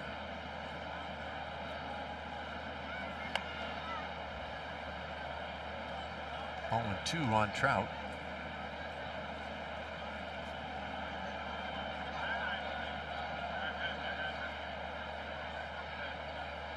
Rangers went extra innings Friday night after the teams were scoreless into the 10th inning. Angels scored a run in the top. Rangers got 2 in the bottom to walk it off, and Trout strikes out here. I know he just got a piece of that. Stays alive 0-2. Then yesterday the Angels won in a very convincing shutout. It was 3-0, but it wasn't even that close. Alexander getting ready in the bullpen. Trout lifts that straight up in the air, right center field. And Evan Carter takes control. That's out number 1. First baseman number 13.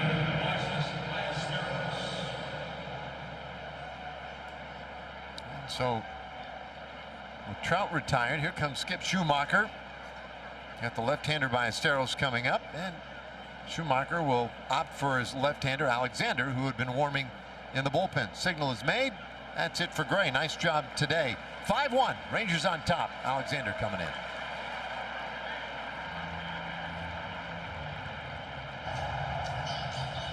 So 5-1 the score.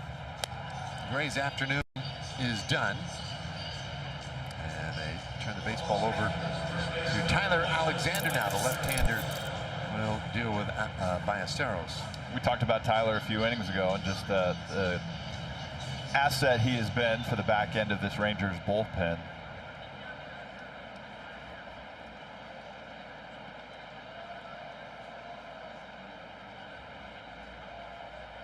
Trying to protect a 4-run lead. Base is empty, and the pitch to Ballesteros, that's fouled over to the left side, out of play.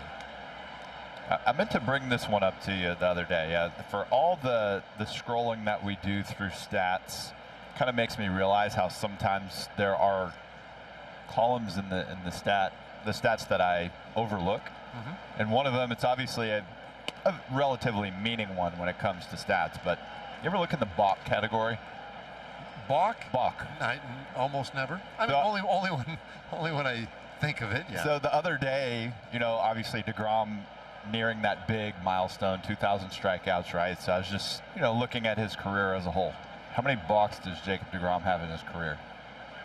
I mean, 4? 0. Wow. Pretty good, right? Yeah. So I'm like, oh, that's really impressive. So I was like, all right. So I was like, all right, like.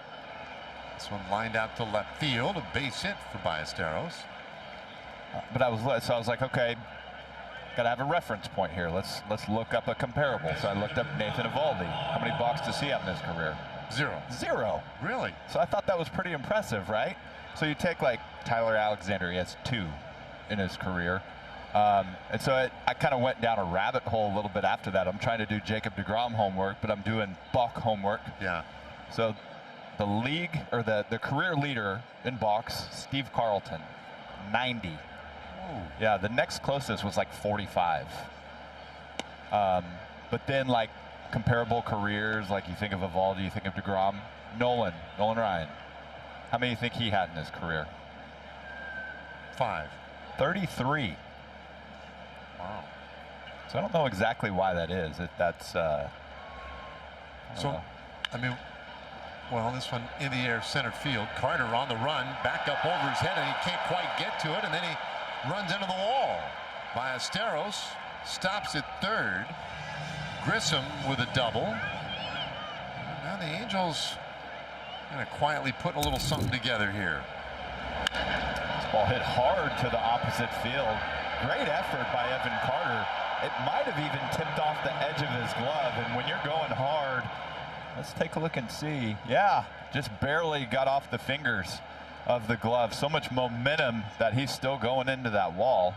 Looks like he's okay. So now Josh Lowe with 2 men in scoring position. 5-1 the score. And they'll take outside. So I wonder, I mean, we were talking about Carlton and Nolan Ryan and, you know, guys from that era. Maybe they just enforced balks a little more aggressively. Maybe pitchers had to, well, pitchers definitely did make more moves to bases. There's a fly ball to left. Caught out there by Langford, but it's deep enough that Ballesteros can score on the sacrifice fly. 5-2. I mean, back then you didn't have a limit on pickoffs. I remember Jim Deshaies, kind of a journeyman left-hander. There was a game, I think, in Montreal where in one at bat, I think he picked over to first base some 16 times. Oh my goodness. Makes for a fun game. Right. And obviously, like Steve Carlton being a left-handed pitcher, it probably, all the balks have to do with him trying to toe the line and trying to be deceptive. A lot of times you'll hear with a left-handed pitcher, well, he's got a balk move, and that just means that, you know, he's going as far toward the 45-degree angle that he has as possible, and maybe a little beyond that.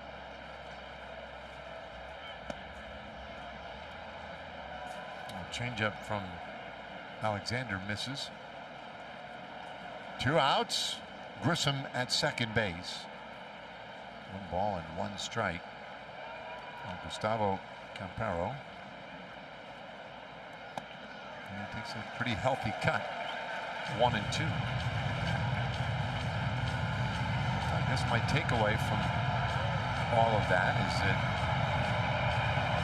DeGrom, Eovaldi, they are tied with me for the fewest balks. They are. In franchise history. The 1-2 outside. And that way I do kind of feel like I'm, and it's maybe the only way, and I feel like I'm on par with other guys. I don't have any balks. Well, I mean, you got a World Series ring a few years ago. World Series ring, that's right. Here's a 2-2, and that's off the plate. So there you go. If only people would ask me when they see my World Series ring, well, how many balks did you have? Well, none. And you can look it up. Here's the payoff. Popped up, back of first. It's a tough spot. Berger on the run, can't get to it. It drops in for a hit, and it gets Grissom in from second. Well, there's a case where just bad contact was perfect enough, and it makes for a 3-run inning. Well, you appreciate the effort from Jake Berger right here. He knows where Nimmo's playing and that he's probably going to have the best shot at this.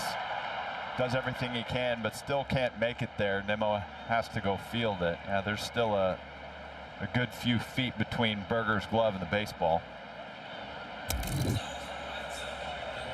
Well, Chase Silseth had been warming in the bullpen, and Skip Schumacher heading to the mound. He's ready to make that move. So the former Angel, and now Rangers right-hander, coming on to the 8th inning. 3 runs already across, 2 out in a 5-3 game.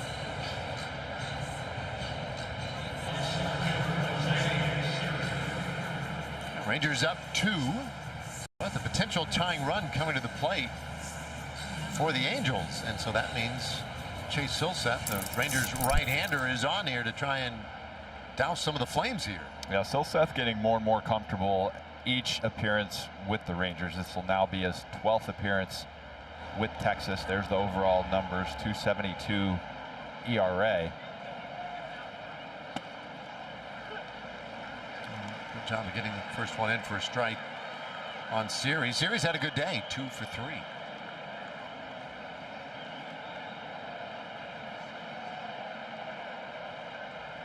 Three runs across. Campero, the runner at first. And that one is a little bit up. 1-1. We talked about the Athletics and the fight that they're giving Houston. And they have been pesky. The Angels have been very pesky. Siri with a deep fly ball, right center field. Carter has just enough room, though. He makes a catch, and the inning is done. Angels will settle for the 3.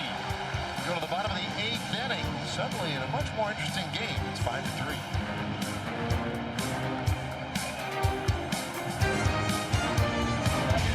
Well, no time is too soon to start thinking about 2027. Get your season tickets. They're on sale now. Choose from a variety of flexible membership options and enjoy benefits like discounts and postseason pre-sales. Learn more at Rangers.com.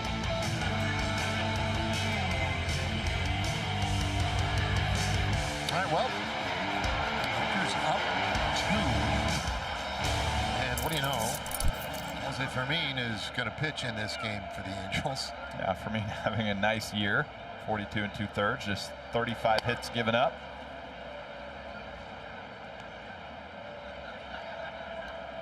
It said he had 42 appearances for the season. I know we haven't played him that many times, but 38 of those have to be against the Rangers.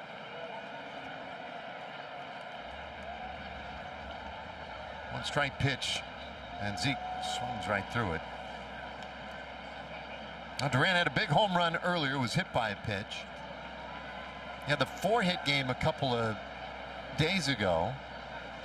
And Michelle told us the story about the adjustment. Alex Cintron came bursting into the players' lounge at one point, having discovered a little something in the way that Zeke was going about his business at the plate, closing himself off too much, made the adjustment.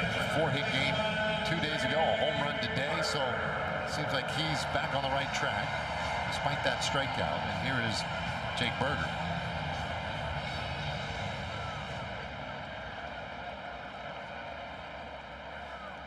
They're rooting for Jake to get a hit in this game. Watch his ball 1. He's walked, has a stolen base today. Pretty remarkable. And it did come down to the very last moment today that he was even in the lineup. He was in there. He told his manager, Skip Schumacher, I'm good, I can play. Skip put him in the lineup, but then told us later, like, I need to see him swing. I want to make sure he's ready. So he passed that test. He just missed a double earlier today, foul by maybe a foot or two.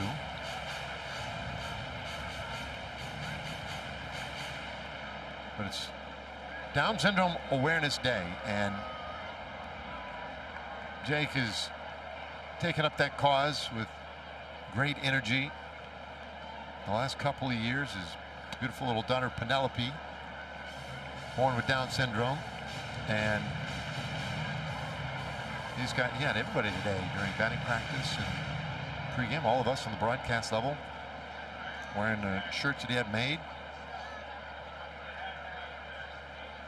2-2 pitch, and that's in there. Strike 3 called. Berger down looking for Mean, strikes out the first 2 he's faced here.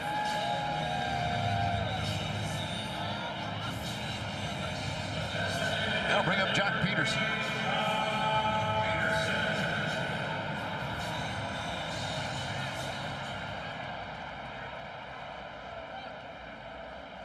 Jock's second at bat of the game. He struck out on the 6th. And hits this on the ground right side of the infield, and that will be the final out of the 8th inning. So the Rangers go quietly on 9 pitches. 9th inning coming up. It's going to be up to Jacob Latz, all-star left-handed closer. Needs 3 more outs. Send the Rangers on the road with a win.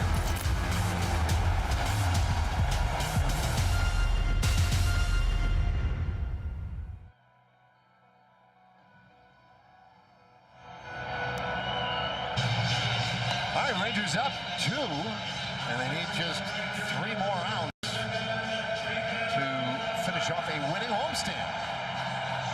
And they've got the right guy on the mound, Jacob Latz. Man, has he been good. Yep, they'll get the ball to the lefty. He's been the closer, 25 saves and 28 opportunities with great-looking stat line to go with it.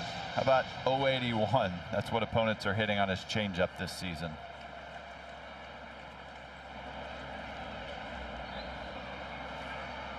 So here we go. Christian Moore. He takes a little bit in, ball 1. And the Angels got 3 runs last inning to at least to show a little life in this one. And it's made it a little closer than anybody really wanted. 1-1 to count now. Moore 0 for 3, couple of strikeouts today.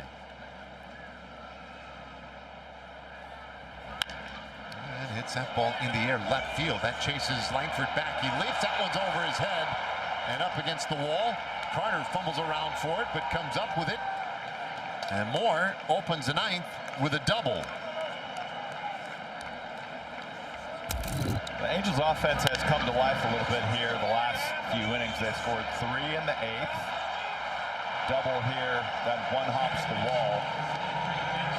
So they will bring the tying run to the plate.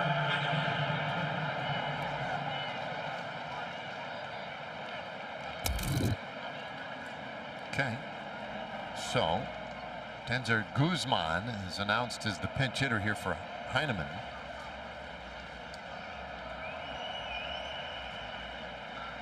Right-handed hitter up there. And the first pitch to him is upstairs.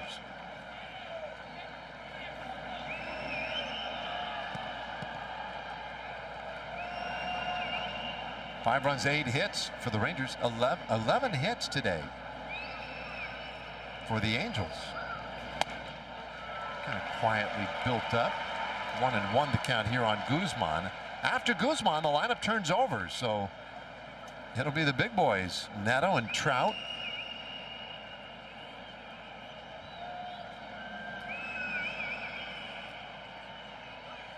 Here's the 1-1. Yeah, that's strike 2. And so far today, the Angels, when they get somebody on base, that's where it has slowed down a little bit. 4 for 13 with runners on base. In a spot like this with a runner in scoring position, they're 2 for 7.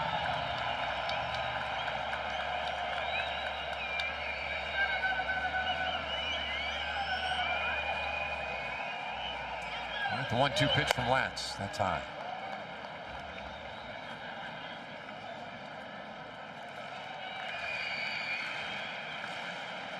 Rubber game of this series.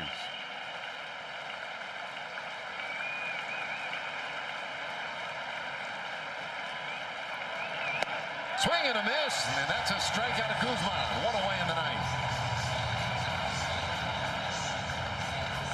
There is that really good changeup that we talked about.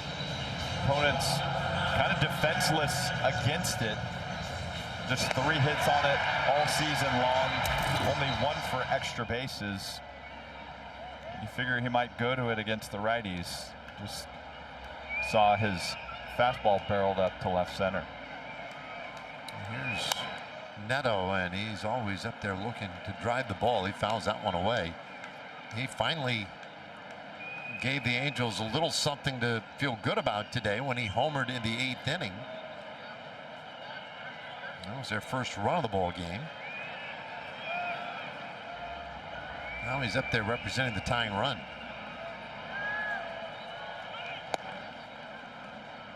Just a smidge low. 1 ball, 1 strike. At the time, it was just really a ho-hum type of moment. It seemed like the Rangers were going to ride this thing to an easy victory. That was the first run, and you just talked about those 11 hits. They've had 5 of those 11 in their last 9 hitters. There's a strike. 1-2 the count.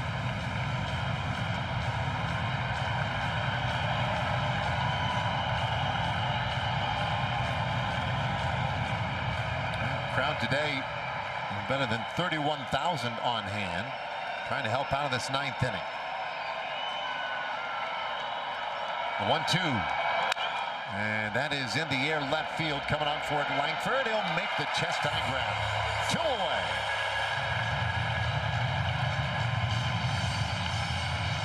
Well, that's a huge out, and yet you have one more huge out you still have to get with Mike Trout coming to the plate. 2 out in the 9th inning, and he represents the tying run for the Angels.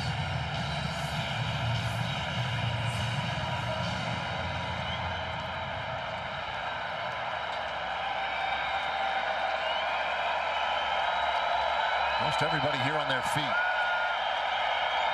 And Trout takes a little bit in, ball 1.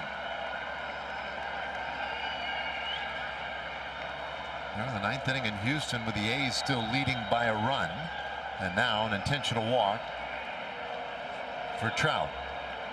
Rangers put him on for free instead of playing with that particular fire. They'll instead go after Ballesteros. It's interesting because of the splits.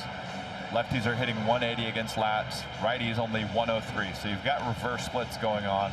But then again, you've got Mike Trout and the concept that we've talked about earlier in this series that you're not going to let Mike Trout beat you. So 2 men on. Hey, put the tying run on base. and introduced the potential go-ahead run in the form of Ballesteros. Left-handed hitter, but he's had a good day. A double, a single. He has scored a run. Get that lefty on lefty matchup though for Latz.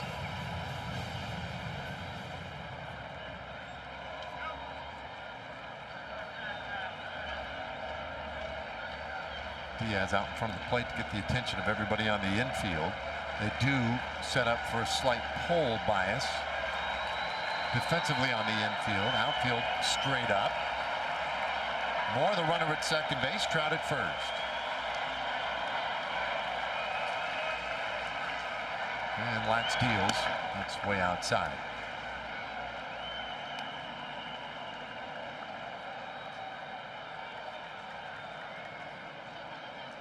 Players Weekend coming to a close here today as well.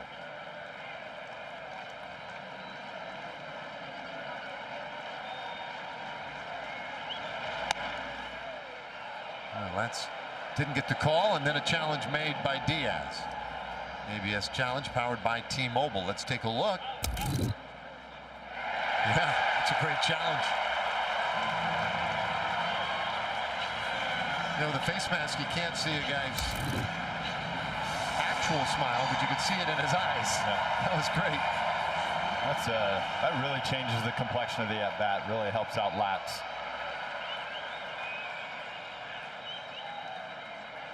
Now the big 1-1 pitch.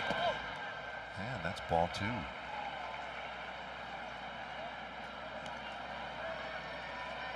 Rangers with a win would make it 5 straight series wins here.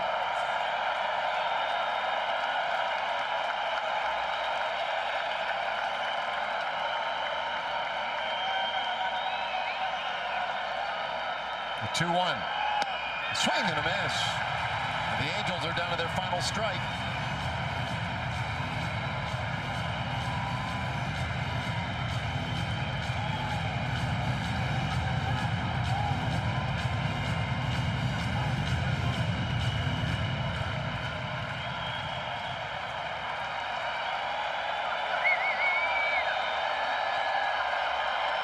Jacob Latz looking for his 26th save. Popped up. Stays 2-2.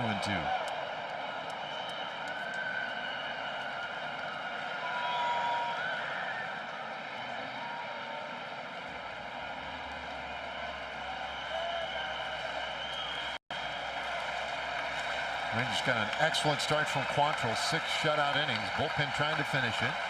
Here's a 2-2 and another foul ball. It's been Gray, Alexander, Silseth got 1 out last inning, and now Latz.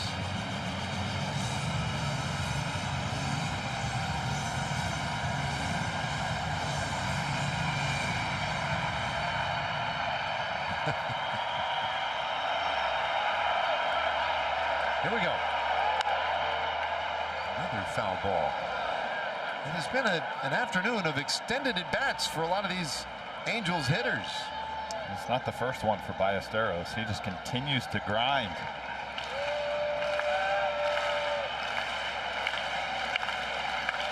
Pitch coming up. Moore opened the inning with a double. Trout was intentionally walked with 2 outs. Latz to the plate, 2-2. Did he get him? Yes, he did. A strikeout of Ballesteros, and this one is over. Rangers win the ball game, and they win the series 5-3 over the Angels. He had shown him one slider. He was mainly going fastball changeup, but he decides to go back to the slider.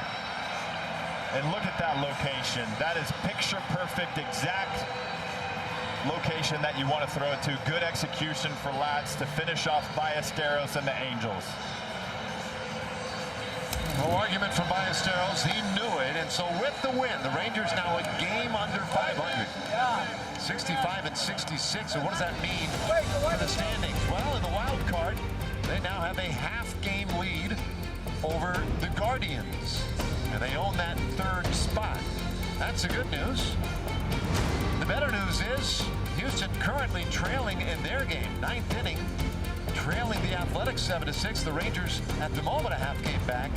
But should the A's hold on, it would be the Rangers atop the division with Houston in a tie in the West. 5-3 the final score. Let's take a break. We'll come back and wrap it up for you here